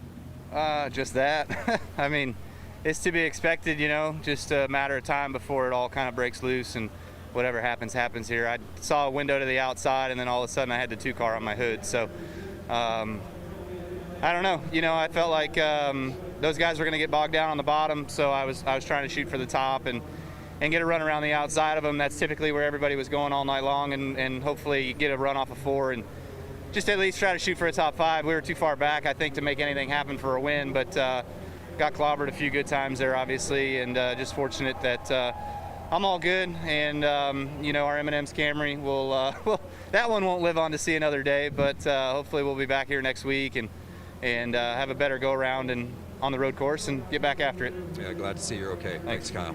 Kyle will be scored 14th. Here's Regan with the 3rd place finisher. Austin Dillon comes home in 3rd place. You're battling it out with those guys at the end. Austin, just not quite enough to get your second 500. Yeah, you know, you just got to be thankful to be around at those moments at the end. And I pulled out to see if the bottom would work, and just didn't get enough of a run, and it was close. I know that I got to thank all my sponsors: Bass Pro Shops, Tracker Off-Road, BetMGM, Workrise, but Get Biofuel, everybody that helps this program now. And Justin Alexander built a rocket ship. We were here all weekend scoring points, and that's all I can ask for. The team worked hard in the offseason, ECR power, and what can I say? Chevy was really close. I really had fun working with my guys tonight in the Chevy camp. Good run, Austin. Denny Hamlin led 98 laps tonight, Denny, but it came down to that final pit stop. What exactly happened there that got you shuffled? We were too far out front. We just got on and off pit road too good, and just, you know, I was just too far ahead of the pack. And, you know, I figured the Chevys would make a move with like 2 or 3 to go, because they're not going to win from on the last lap from 5th or 6th. So, you know, I was able to gain some positions there. I think I was 12th, and everybody was running single file, so it kind of handcuffed me. I couldn't really do anything, and then I hoped once I got to 8th, I was like, okay, as long as they make a move with 2 to go, I'm in the energy area where I can make something happen.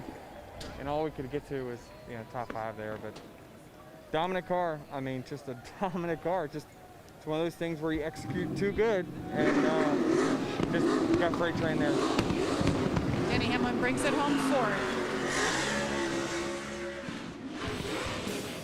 Glendale, Arizona's Michael McDowell celebrates with owner Bob Jenkins, crew chief Drew Blickensderfer, and the rest of his Front Row Motorsports team.